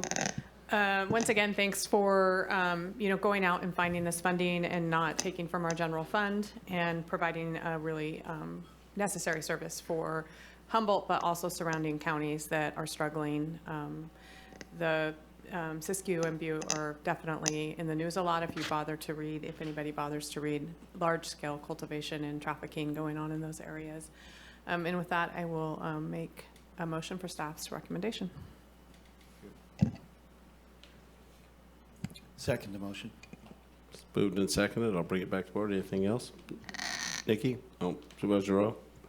I'm just having an issue with the addition of the new positions still with the, despite the conversation, I appreciate the effort to get grant funding, and to me, this isn't the level of ongoing funding certainty that I would need to allocate new positions at this point in the budget cycle. So it's really more of a procedural thing, but I appreciate the, it sounds like this will pass, but I appreciate the clarity about the items that we asked about today. Did you Okay. All right, we'll start with you, Supervisor Arroyo. No. Supervisor Wilson? Yes. Supervisor Madrone? Yes. Supervisor Bushnell? Yes. Chair Bohn? Yep. Thank you. Motion carries 4-1. Thank you very much. Thanks, Sheriff.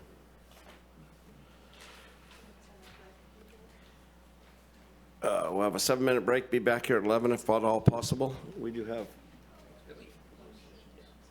have closed sessions. We'd also have CWS sitting here, so which I'd. Can we plow through? Okay. That's fine. Go left. Can we ask when ours are getting done? Anyway, I digress. Okay. I brought this forward. It doesn't say that. I don't think the whole board brought it forward. Connie, I guess. CWS, we've had some conversations about CWS, and since I have great respect for the work they do, are there issues? Yeah. You want to know why there's issues? Because they never close. They're operating 24/7. They're there when they get called. They respond to crisis situations, immediate in-person responses.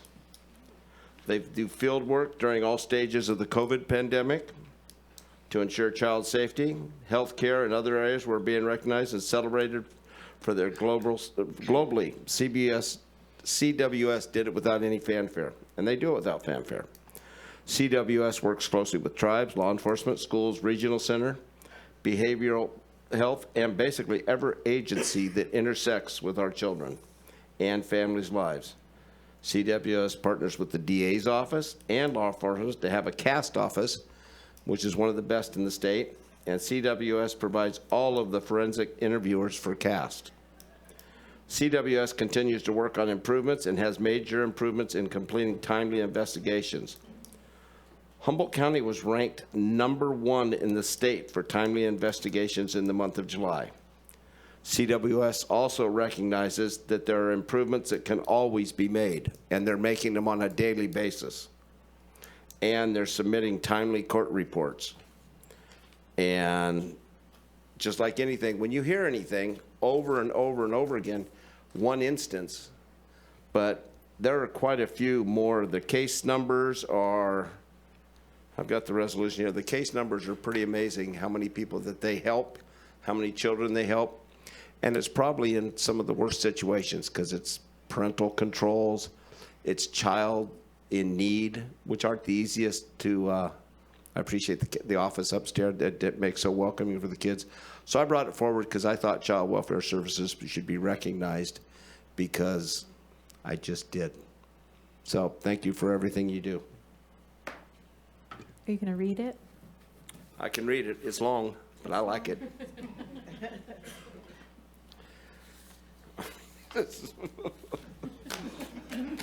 Somebody worked overtime. No. Whereas since 1935, Title 4B of the Social Security Act has allowed for the provision of federal funding to states in order to support and provide preventive and protective services to vulnerable children and youth through the Child Welfare Services Program. Whereas the requirements specified in Division 31 of the California Department of Social Services Manual of Policies and Procedures govern the Child Welfare Services Division of the Humboldt County Department of Health and Human Services in the administration of child welfare services. Whereas in California, all juvenile dependency cases are overseen by the juvenile court system, and each parent, guardian, and child are appointed an attorney in order to ensure the rights of the child and their families are protected in accordance with any and all applicable local, state, and federal laws, regulations, and standards designed to protect abused and neglected children and youth.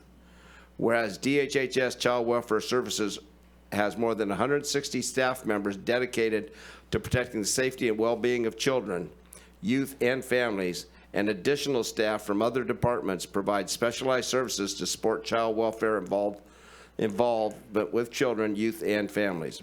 Whereas Section 827 of the California Welfare and Institution Codes protects information related to juvenile dependency cases by restricting access and the release of juvenile case files as defined in Rule .552 of the California Rules of Conduct of Court to specific authorized entities and individuals, specifically names and cases. Whereas it is critically important that all children, youth, and families reported to and involved in the juvenile dependency system within the small rural community of Humboldt receive their legal right to confidentiality. Whereas it is a policy of DHHS Child Welfare Services that all confidential and privileged information and documentation remain protected, only be released, discussed, and shared with legally authorized entities and individuals. Whereas all local child welfare agencies across California are required to utilize specific standardized assessment tools to ensure that families are systematically assessed for safety and risk at critical decision points and throughout the life of the juvenile dependency case. Whereas use of these standardized tools promotes a uniform and consistent practice of assessment for each social worker, as well as provides for consistency in service, delivery, and child protection throughout the state. And whereas DHHS Child Welfare Services received an average of 275 reports of child abuse and or neglect each month in calendar year 2023. Do the math. Whereas DHHS Child Welfare Services provided ongoing services beyond an investigation to 662 children and non-minor dependents in the calendar year 2023. Whereas DHHS Child Welfare Services inquires of all reporting parties whether they know if the child is or may be Native American child, and conducts affirmative and continuing inquiry as to whether the child is or may be Native American. Whereas in recognition of the unique political and sovereign status held by tribes in Humboldt County and beyond, and in an effort to address disproportionately historical trauma and to acknowledge the distinct strengths and resources of tribal communities, DHHS Child Welfare Services has developed an Indian Child Welfare Act program that includes specifically trained, educated, culturally responsive, and knowledgeable staff who responds to allegations of abuse and or neglect of Native American children and work with the children, families, and their tribes to reach and maintain safety. Whereas child welfare social work is extremely challenging, in part because it is involuntary for most families, and the social workers who do this simple work will find it deeply rewarding, but sometimes thankless, most times. Whereas DHHS Child Welfare Services, like many other child welfare agencies across the state, is often under scrutiny and criticism and consistently receives and applies feedback when provided, but often is unable to respond to family and community members to their satisfaction due to the applicable confidentiality laws and the high ethical standards which you guys achieve. Whereas criticism can create a self-perpetuating cycle, making it harder to recruit and retain qualified personnel, which results in understaffing. Whereas DHHS Child Welfare Services has made significant improvements in policies, processes, and practices over the last several years, and is committed to continuous quality improvement, having implemented a formal quality improvement process, recognizing that there will always still be work to do. Whereas child welfare staff across the state enter children's and families' lives at their most difficult time, and often other approaches or interventions have been attempted by institutions, friends, neighbors, and family. Whereas it is inherent in child welfare work across all jurisdictions that children, parents, and families may disagree with the Child Welfare Agency's assessment regarding their safety and ongoing service needs and the decisions made by the juvenile court. The decisions are made by the juvenile court. Whereas DHHS Child Welfare Services works with families and caretakers to keep children safely in the home or develop and maintain a safe home a child can return to. And whereas many children entering the juvenile dependency system have unaddressed or underaddressed physical and mental health needs, and DHHS Child Welfare Services provides linkage to behavioral health and medical services in order to ensure that their health needs are being met in an appropriate and efficient manner. And whereas DHHS Child Welfare Services social workers and work compassionately, thank you, and straightforwardly with biological and adoptive parents, family members, caretakers, and unrelated foster parents who also have complex stories, including unaddressed trauma and unmet needs. Whereas DHHS Child Welfare Services social workers continue to fill their critical roles during adverse events which have impacted them, their clients, and the community as a whole. Whereas the hardworking and dedicated public servants within DHHS Child Welfare Services are members of communities across Humboldt County, are our neighbors, families, and friends, and have dedicated themselves to the noble challenge of keeping children safe, well, and in forever homes. Now therefore it be resolved that the Humboldt County Board of Supervisors hereby recognizes DHHS Child Welfare Services for its diligence in meeting applicable state, local, federal laws, regulations, standards, and mandates through the provision of compassionate, professional, appropriate, and trauma-informed services to children, youth, and families of Humboldt County. And I personally want to thank you all. Signed, Supervisor Rex Bohn, Chair, Humboldt County Board of Supervisors. Thank you.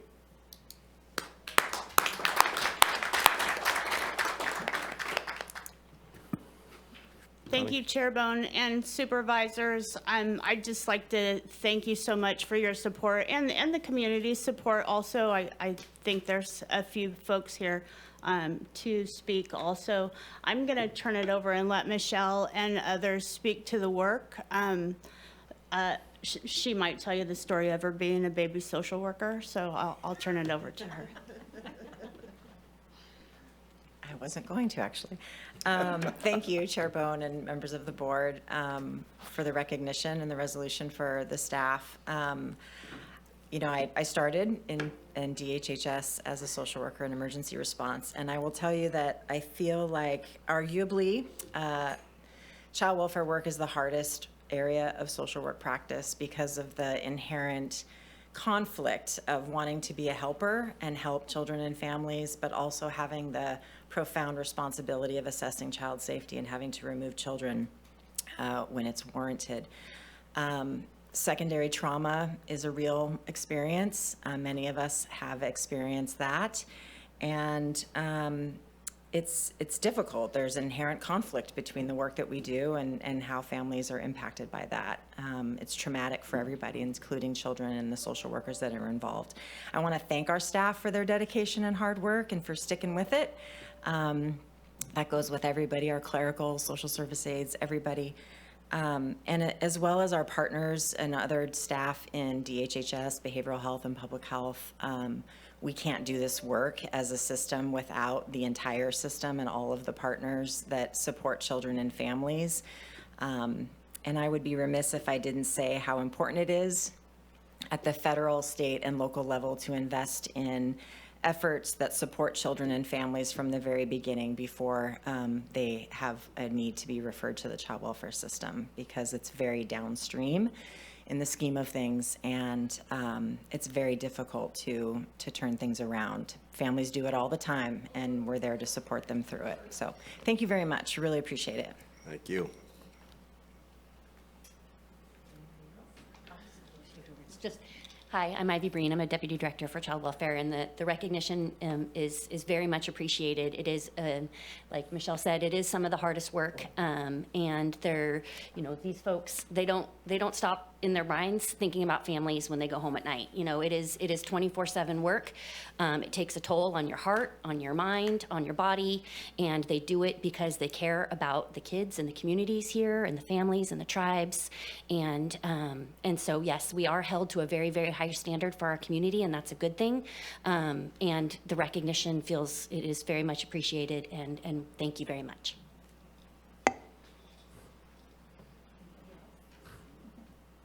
I'll bring it back to the board. Supervisor Arroyo. Thank you. I know that resolution was very long, but it really emphasized the things that I think are most important, that you, serve tirelessly and in all kinds of conditions, and you are there when people need you most, and that you're held to an incredibly high standard of confidentiality and care, and have to work in conjunction with many systems, including the courts, especially the courts, but and that you have to do this all under a lot of public criticism. And I just want you to know how profoundly grateful we are as a board for the work that you do in our community. I know it is not easy, but you are meeting high standards. That news that all these reports were on time is hard because you've had some staffing challenges too. And so I can see that you're all going above and beyond, and many of you have been with the organization for a long time and have been going above and beyond for years. So thank you for the work you do, and thank you, Chair Bohn, for bringing this item forward. Supervisor Bushnell. Thank you. Thank you to all for the work. I know that it's heartbreaking and tiring. Also, I want to just say that, because of the confidentiality issues that go along with the children, it's not often highlighted, the work that you do, but you often hear criticism, and it becomes public through word of mouth or whatever the means may be on certain cases, and that tends to downplay all the good work that you do with the kids. And also, you can't respond back because it's confidential, and that must be very heartbreaking for you to know that you have done your best and are trying your hardest and really trying to help families, and then to be criticized on top of that and not be able to respond. And so I want to recognize that. Always with children, it's so confidential, you just can't say anything. And it doesn't go unnoticed by this board, your work that you do. And so I just really appreciate you all. Supervisor Madrone. Yes, thank you, Chair Bohn, for bringing this forward. We see you, we love you, and we thank you for all your hard work. Thank you. Supervisor Wilson.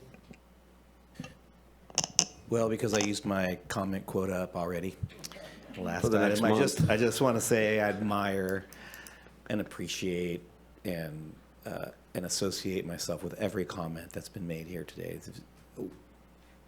From the bottom of my heart, thank you so much for the work you do. 275 cases, 662 children. I don't think I need to say any more. I just thank you guys so much. I apologize for waiting so long to recognize you. I appreciate the time Connie has spent with me the last couple weeks talking about bringing this forward, and the compassion she shows for the work you guys do is amazing. And so I appreciate that, Connie, because she's got her fingers in so many different things. But the work you guys do, I could tell, touches her in a different way. And I don't know if that's because you became a grandmother or what, but I mean, it's just the whole idea that it's all about the children and the work you guys do. And nobody's saying you're batting 1,000. I mean, you guys do a hell of a lot of work, and things, because of the nature of your work, it can't be perfect because you're working with imperfect situations. But you do an awful good job for what you do, and you do a great job. Like #1 in the state for reaction time for your case, #1 in the state. That's saying something. That means you guys busted tail and did it, and I appreciate that very much, so thank you. I'll take public comment on this. Ken Swatsky, I would like to also reiterate what you just said. Contrary to your opinion, I do understand what this job is. I wish to thank these people. I wish to thank the ones who especially listen to the children. This is very important. I'd like to thank the ones that when they observe a child clinging to their mom and don't want to leave, that they enter that in a report, because that's what's necessary. To listen to the children is most important. A lot of reports you get from adults and things can be filtered or biased or things like that, but watching and taking care of the children is obviously the most important. I'd like to thank the CWS workers who do adhere to ICWA and the policies that are sent out there. It is, as I've always said, one of the most difficult jobs there are out there. I would like to thank the ones who work with CASA and work with the counselors and work with the other medical professionals to protect our children. So that is a heartfelt thank you to these people. It's a very, very difficult job you folks do there. Like I said, nobody's perfect. I think we can all strive to be a little bit more in that area, and I think that will benefit the children. And every time I come here and say something or do something that's felt improper, it's with the heart of making sure that children are protected, and I think that's where the hearts of CWS workers basically are. So thank you. Thank you for my opportunity to speak today. Thank you. Any other public comment? Good morning, Chair Bohn and members of the board. My name is Coral Sanders. I'm the Chief Probation Officer. I wanted to take a moment to thank you for recognizing the work of the dedicated employees at Child Welfare Services. The staff at CWS step into the lives of their clients when they're having the hardest days. When other solutions haven't worked to address a family's needs and trauma, loved ones, friends, schools, law enforcement, and other partner agencies call upon CWS to step in and wrap a family and youth in services that will lead them towards safety, health, stability, and well-being. In a rural area such as Humboldt, securing the services families need can be particularly difficult. I've seen CWS pull together groups of professionals from varied fields with years of expertise and experience to tirelessly collaborate until the best solution for families has been reached. With limited resources to match with families and youth that are facing unimaginable difficulties, the staff at CWS must consistently be creative, assessing the specific needs of youth and developing individualized plans. Success isn't always immediate, and the small successes, such as being a stabilizing presence for an individual in crisis, isn't always easily measurable. Empathetic and caring staff experience vicarious trauma, but their dedication and passion keep them performing this work. For that reason, it's especially commendable that the board has taken this time to make sure the staff at CWS know they are seen, recognized, and valued. Thank you. Thank you.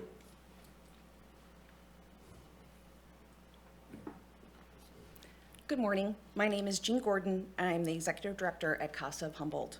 I have worked at CASA for the last 3 years, and before that, I have 20+ years experience partnering with another child welfare services agency in California. What I've learned over my 25 years in this space is that working with children and families involved in the foster care system is tireless work that is grounded in the desire to help others and make a difference in the community. I also know that each child and family has their own unique story, strengths, and needs. It takes heart and grit on the part of social workers and providers to show up for families in such a vulnerable, chaotic, and uncertain time in their lives. As a public entity, Child Welfare Services receives a high degree of scrutiny from the community that comes from a deep caring for fellow neighbors and doing the right thing for children.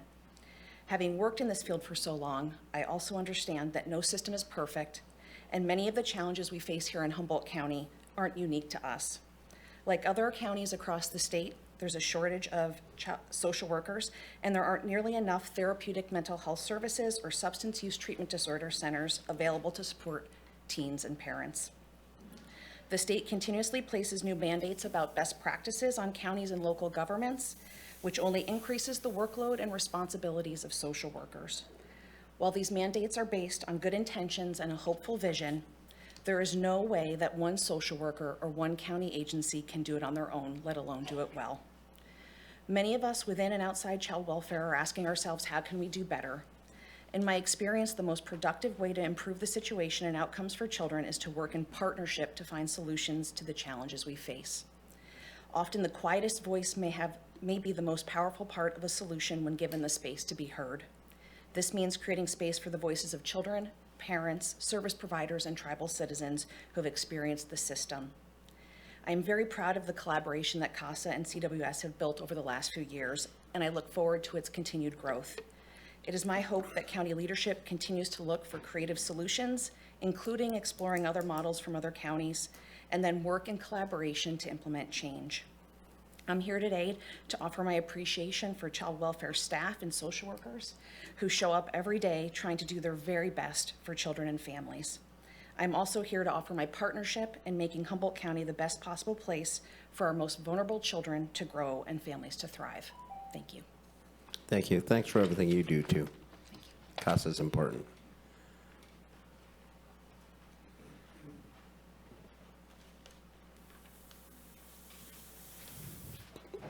District Attorney Eads. Thank you. Good morning. Thank you so much, Chair Bohn, and for the board to bring this forward. I think this is a very important resolution, and really, when I look at Director Beck's team of workers, I really just see over the years, everyone that joins CWS is a giver and a helper, and they put their hearts into it. There are, as other speakers have mentioned, a number of mandates and requirements.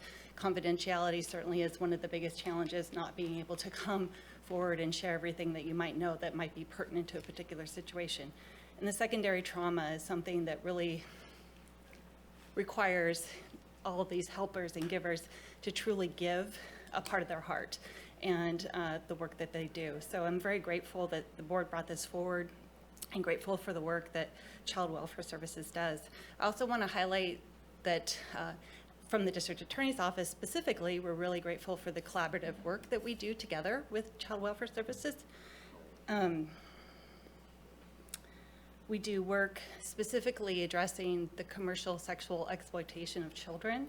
So the CSAC team, that's very active within the Child Welfare Services, very important work, the sexual trafficking of children, addressing those problems that are very real here in Humboldt County. The work that Child Welfare Services does with the School Attendance Review Board, SARB, also collaboratively working with our local schools, Child Welfare Services, the District Attorney's Office. And finally, of course, the significant work that Chair Bohn already mentioned with the Child Abuse Services team, with our cast. Without CWS, we couldn't begin to do that work. And again, by working collaboratively, we're doing so to minimize the degree and level of trauma that already victimized families have endured. So thank you for bringing this forward, and thank you to Child Welfare Services. Thank you, Stacy.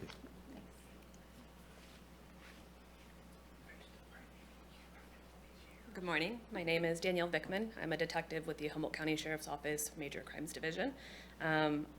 Although I didn't come prepared with a script, I do have a couple of words to say and to express my appreciation to Child Welfare Services.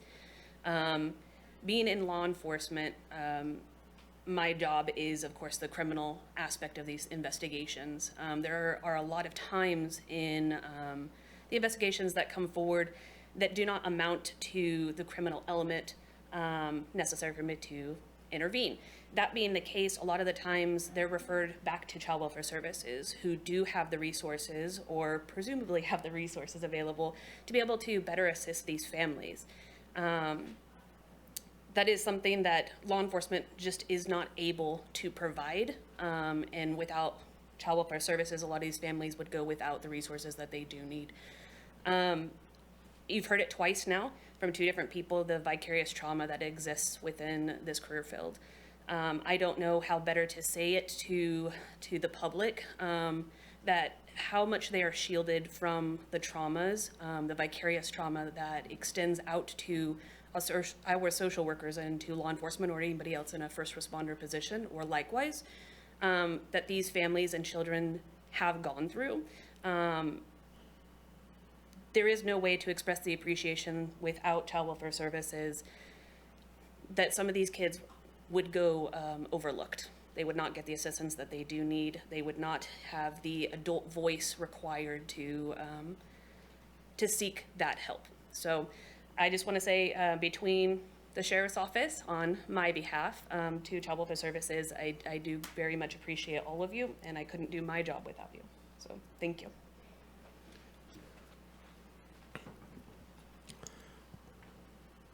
With that, I'll bring it back to the board.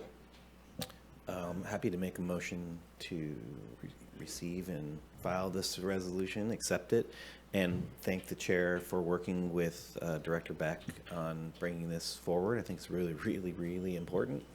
And I hope we have more recognitions like this in the future. It's deep and it's meaningful. So thanks, guys.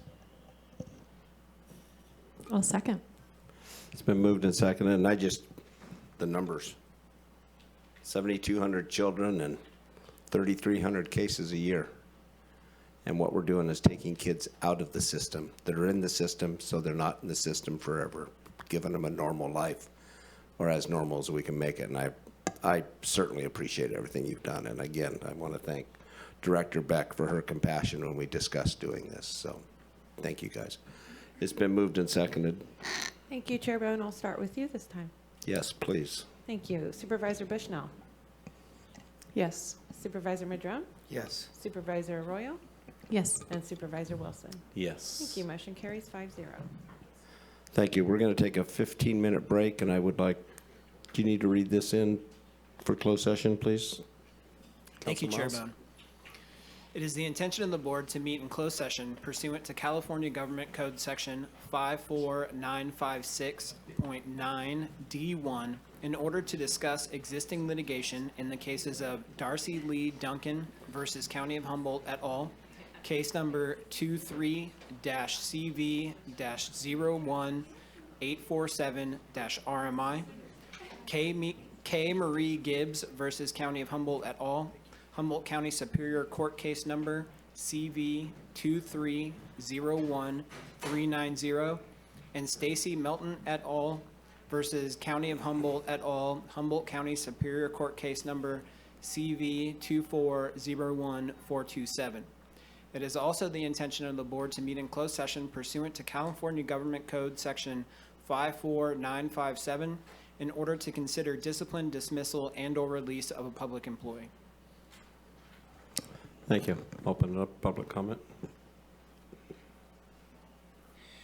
Litigation, and this is the first time I think I've seen a dismissal of a public employee, so that's got to be a difficult one for you. But it's something that needs to happen when you have a flaw in your system that's causing probably damage to others or something. I strongly recommend that you take action as necessary should it be warranted. Thank you.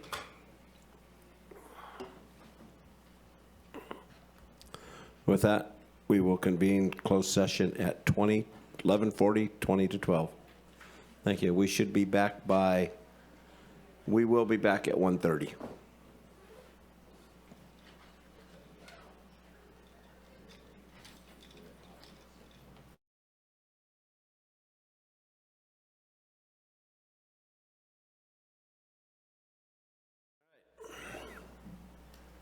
We'll come back to J1. Report out. Thank you, Chair Bohn. There was no reportable action taken with regard to items G1, G2, and G4. With regard to item G3, the board voted 4-1 with Supervisor Bohn voting no to authorize the Humboldt County Counsel's Office to defend the County of Humboldt in the case of Stacy Melton et al. Versus County of Humboldt et al., Humboldt County Superior Court case number CV-2401427.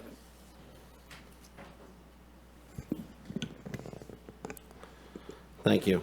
And with that, I will turn this over to our clerk of the board, Tracy D'Amico. Good afternoon.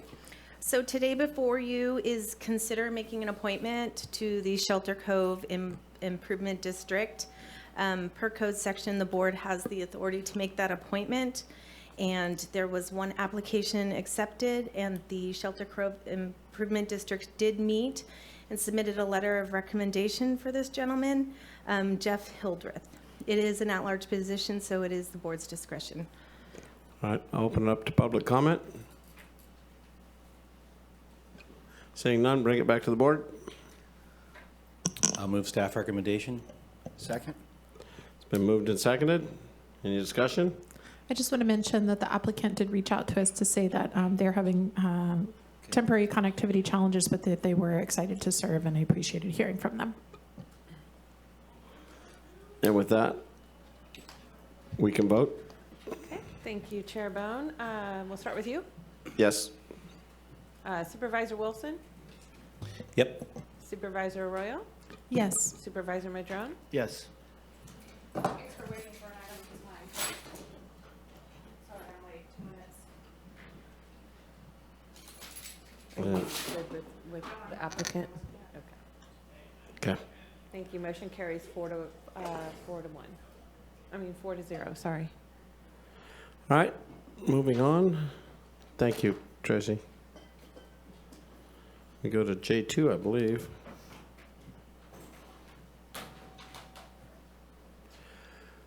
Director Ford. Thank you, Chair Bohn. Good afternoon. Good afternoon, Board. John Ford with the Planning and Building Department. To give you an update on the status of grant money that was received from the Department of Cannabis Control.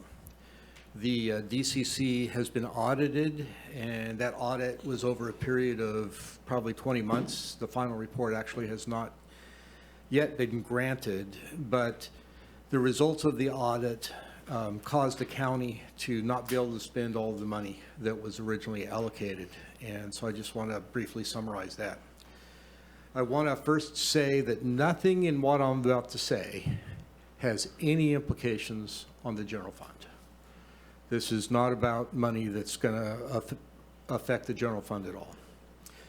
So in context, in 2021, the state proposed to allocate $90 million to help cannabis farmers go from a provisional license status to an annual license status. That is the state license.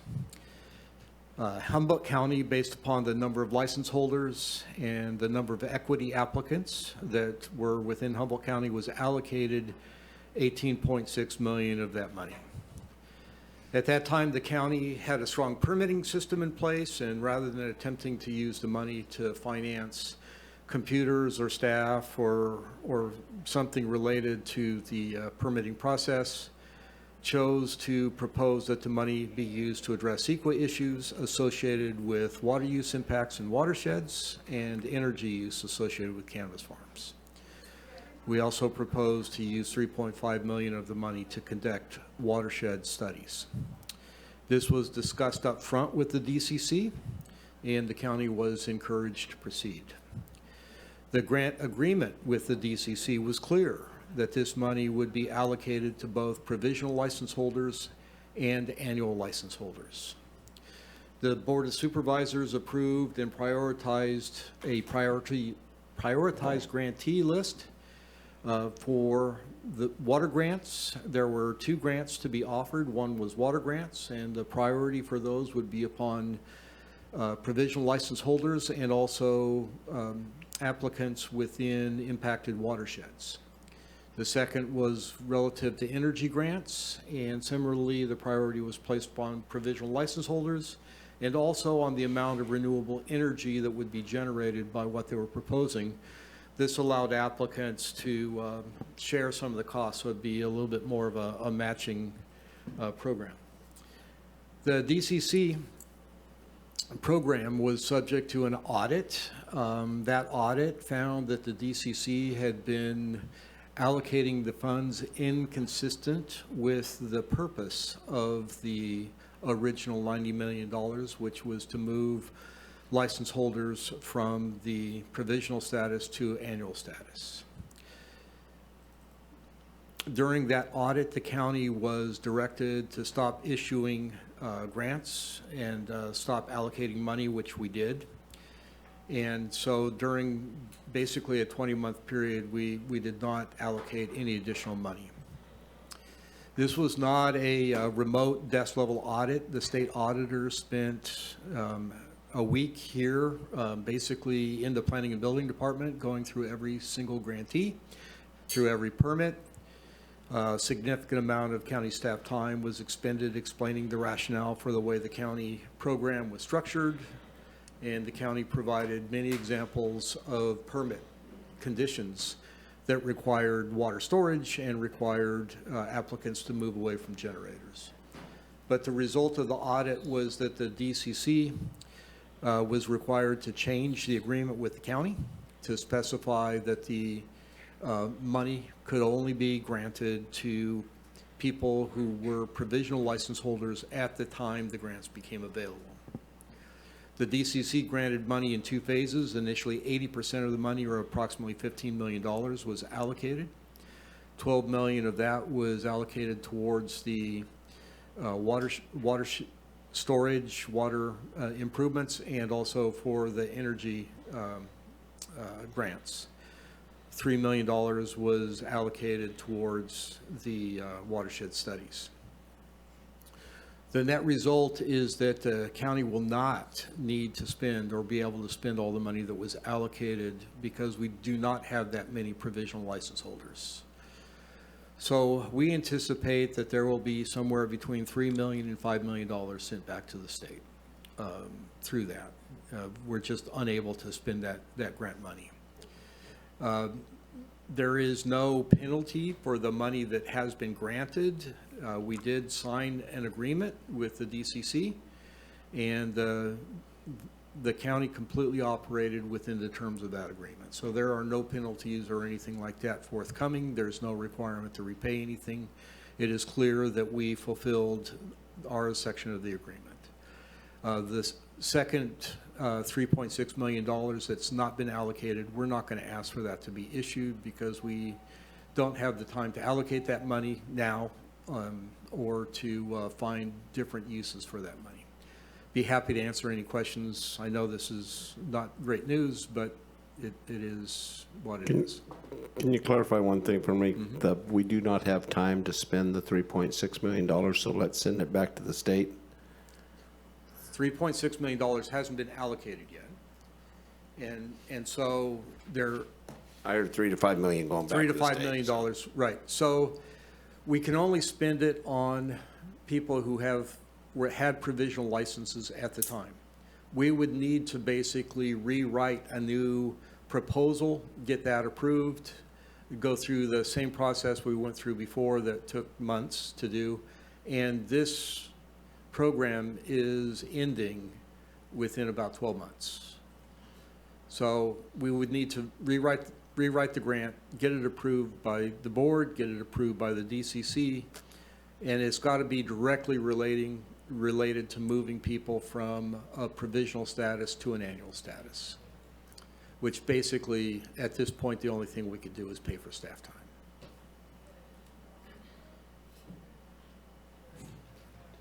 Okay. Supervisor Bushnell? Thank you for the information. Are there outstanding recipients now that haven't been paid that you would have to explain to that they don't qualify or they're not receiving that funding now? There are people who are annual license holders, and we have not reached out to them yet. We have reached out to all the people who are provisional license holders and are eligible to see if they're interested in receiving the funds so we can get those dispersed as quickly as possible. And so the annual license holders, they don't qualify? They don't qualify. But they did originally, they were awarded, and so they don't know yet that they're not getting it. They're going to know now, Correct. obviously. Okay, that's part of the reason I wanted to get here and do it publicly. right. And so this has been the holdup because I've gotten reached out by many people that did receive the fund, that were awarded the funding but hadn't received it yet. And so this is what has been the holdup? Correct. Okay, thank you. Supervisor Madrone? So just to follow along that same line, so some of these folks that had an annual license that were awarded a grant may have in fact gone ahead and done these improvements expecting to get these grants? Or was it a reimbursable only where they had to wait? In the contracts, did they have to wait to spend the money once they were awarded? How's that shake out? So that's a good question. The way it's structured is in order to get the money, they had to come in and submit basically an application with a work program showing how they're going to spend the money that is consistent with what was originally proposed in what the board approved. Right. And they come in with a signed contract stating that they're going to do that. The money that had been allocated, that had been approved in the first round for those folks, the only reason that it wasn't allocated sooner, i.e. before the audit took place, is because they didn't come in and enter into that agreement. Okay, so there's people that didn't enter an agreement, and if they spend money doing these things, that's on their risk. They did that without a contract. Without a contract. But there were ones that had a contract. There are people who were both provisional license holders and annual Yeah, license but I'm holders. considering the annual ones in particular, because provisional is still eligible. Right. But the annual ones that might have signed a contract, have they spent the money expecting to get reimbursed? They were awarded the money. Oh, so they did get the money? Yes. And that doesn't go back? Correct. So all the people that signed contracts got awarded their money? Correct. Okay, so nobody was left hanging? No. So to speak. That's good to know. I think it's really unfortunate that the DCC chose to do this, but I don't know what the audit, where that all came from or everything. We've had this discussion here at the board that, you know, the people that had annual licenses were the more responsible, or at least they had the resources to actually complete the conditions of approval and other things to get to their annual license. And I've long been a proponent of wanting to reward that kind of behavior, you know, as compared to maybe some provisional people who drag their feet on all kinds of conditions, and just this grant alone may or may not get them to an annual license. There wasn't a requirement for that. It's a requirement that it gets spent on things that help them move towards getting the annual license, but not necessarily completing the whole process, right?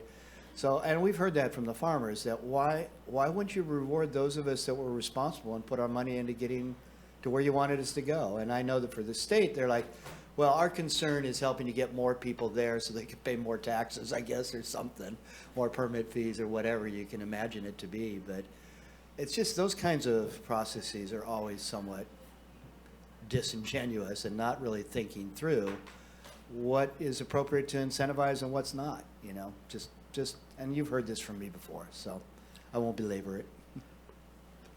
Supervisor Rowe?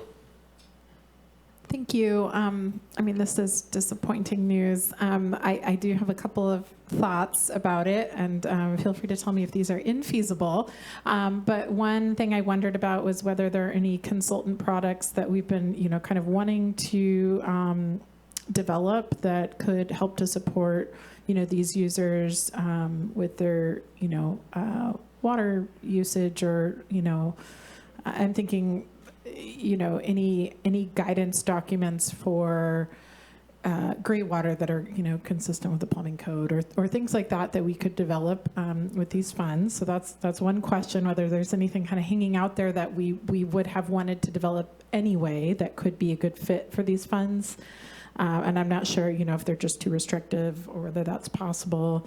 And my other question is even a little bit more out there. I know that Sanctuary Forest and, you know, other organizations have been working together on the storage and forbearance projects, and they've hit some walls around some of those long-term costs for the project. So just wondering if there's any possibility to explore that with this funding.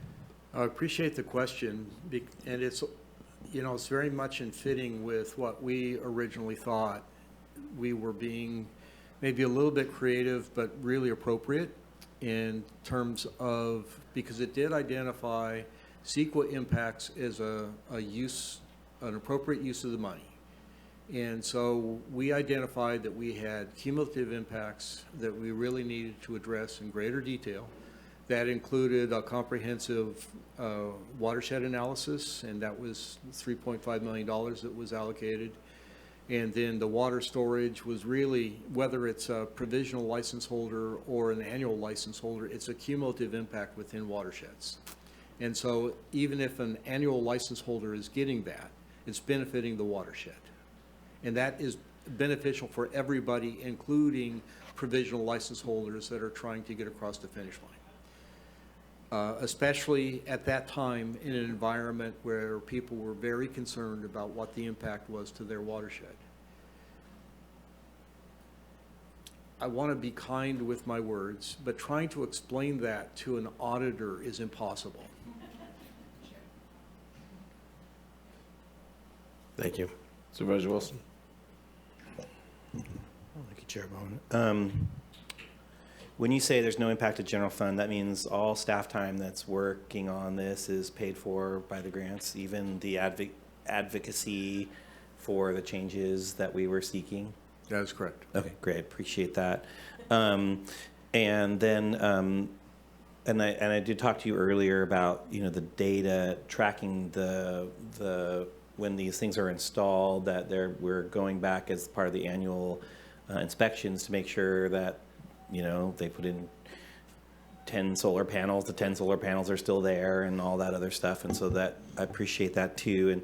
And although it still, as we see, I'm hoping we don't see more of this, but I feel like we will, you know, as some of these farms are, you know, move away from or are unable to do to cultivate, then this is on the list of infrastructures that are supposed to be removed from a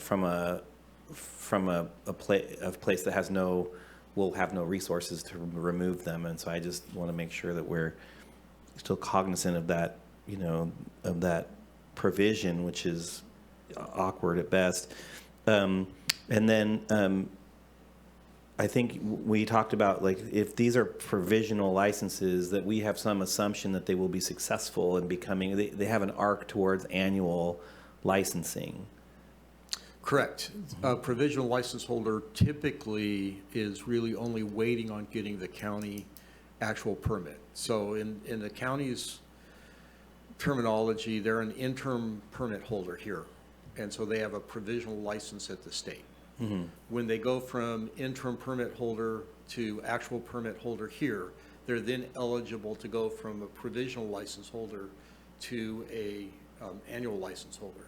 That was one of the things the auditors, their eyes rolled, and they just couldn't get their heads wrapped around the fact that by helping people get through the permitting process at the local level, having funds to comply with conditions does help them get to the annual license. Yep. Okay. I appreciate that. This report was needed, and I thank you for that. And I'm happy to support a motion if one is made. Make it. Supervisor? Supervisor Madrone. Yeah, thank you, Chair. The watershed study part, was that 3.5 million? Mm-hmm. And LACO was contracted to do that.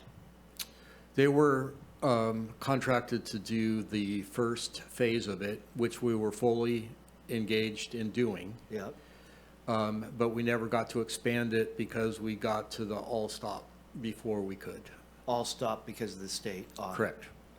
So it wasn't LACO's fault. It's not LACO's fault They at all. performed, they got paid for what they did do. That is correct. Did they produce any reports or any documents or technical stuff? They got us some information on the impact of wells on certain locations, but it was not, we were looking for something that was over a period of at least a year to really see what was happening there, and we didn't get that level of detail. So when you say they were able to find some connectivity, I think what you're talking about is in some places they found that some wells are connected to groundwater, like springs or other things nearby.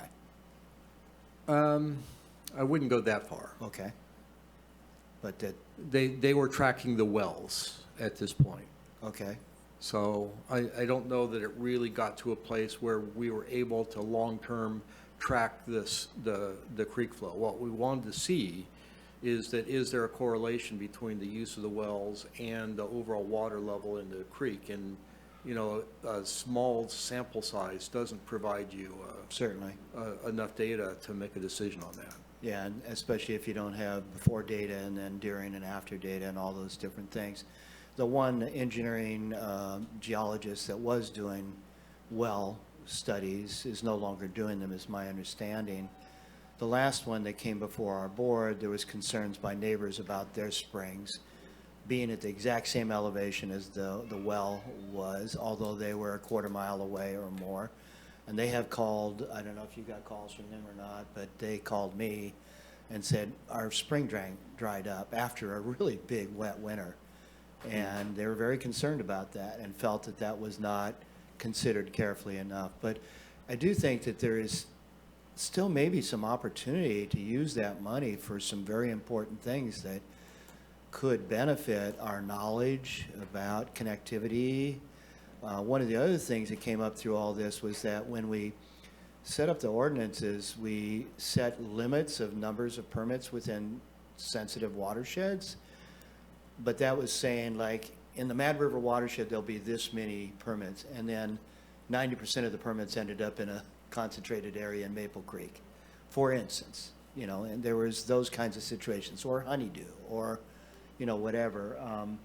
And so there was some suggestion that maybe our evaluation of the watershed impact wasn't quite accurate in that we didn't necessarily anticipate a concentration within a small part of a watershed as compared to the whole watershed's capacity. That's something we could certainly be looking more deeply at, just given our data. We also know some of the sites have been cited by the Water Board every single winter, like Odessa out on the Mad River, which was a controversial large project above Maple Creek. And they had all kinds of issues there with that whole operation. It's been cited many times for runoff. And I don't, you know, I mean, when we got money and there's things that we still need to learn about and stuff, can there be some application? As Supervisor Arroyo mentioned, there are people in the community, nonprofits, like Sanctuary Forests, like the Salmonid Restoration Federation, who are highly engaged in not only storage and forbearance, but also like the Marshall Ranch project, very large storage project, specifically aimed at trying to improve the flows in Redwood Creek that were being severely impacted by cannabis, you know, withdrawals upstream and stuff. So there's a lot that could be studied, you know, with existing data and information out there. Is our problem with trying to do that with this money a staffing issue, or what are the constraints for us? The constraints are is that it does not directly relate to moving a single license from a provisional status to an annual status. So that whole $3.5 million, that whole study effort, the auditors found not directly related. Not directly related. Okay, so that's why that's really Yeah, going to the you've side. got a great big study Yeah. that we see how that kind of fits into what you're doing. Yeah. But we want to see how that moves that permit Gotcha. from a provisional license status to an annual license status. That's all we care about. That's what the money was allocated Gotcha. for, and you're using it for something else. Okay, that helps explain that. Thank you for that. I am assuming we have given them a perspective about how helping annual licensed people is appropriate as well, but I know it's not in their menu. But it's So nice to it- pass it's- on It's that. been a painful amount of time that we've spent on this, Supervisor. It Yeah. it really has. And Deaf ears. the DCC, I think, was very cooperative with us the entire time. Was even very cooperative with us to try to get to a place to make sure that we did not end up having to give allocated money back. And so this was a delicate balance to tiptoe through the auditor's findings. Okay. And this has no relationship with the Trellis grants. That was a whole separate That is correct. program and process, and that's still alive, and new grants are going out there. Yeah, okay. Thank you. Supervisor Bushnell. Well, I was just curious if there, not to add, I know you guys have spent a lot of time, but are there provisional licenses right now that can't move forward because of water conditions? They can't get moved to permanent because they either are not, can't determine that they're hydraulically disconnected, so forth and so on. Do you see where I'm going? Yeah. I don't know how many or if there are those that are interim permit holders currently that are held up for that. How many are there? There are currently about 58 interim permits left. Okay. There's 101 eligible grant applicants who were provisional license holders at the time that this started that have not asked for the money. That's why one of the things between 3 and 5 is how many are actually going to come in. Yeah, or going to be in business. Yep. Yep. All right. With that, You want to do public comment? public comment? Seeing none? I'll move to receive and file this report and thank staff for their Second. information. Thanks. Who did second it, Nikki? Sorry, I didn't hear. Took me a second to understand what you said, sorry. Chair Bohn, we'll start with you. Sure. Supervisor Bushnell? Yes. Supervisor Arroyo? Yes. Supervisor Madrone? Yes. And Supervisor Wilson? Yep. Thank you, motion carries 5-0. Pretty sure that I feel a consensus for adjournment. We're adjourning in memory of Warren Tyndall and Brad Medham. We are so adjourned.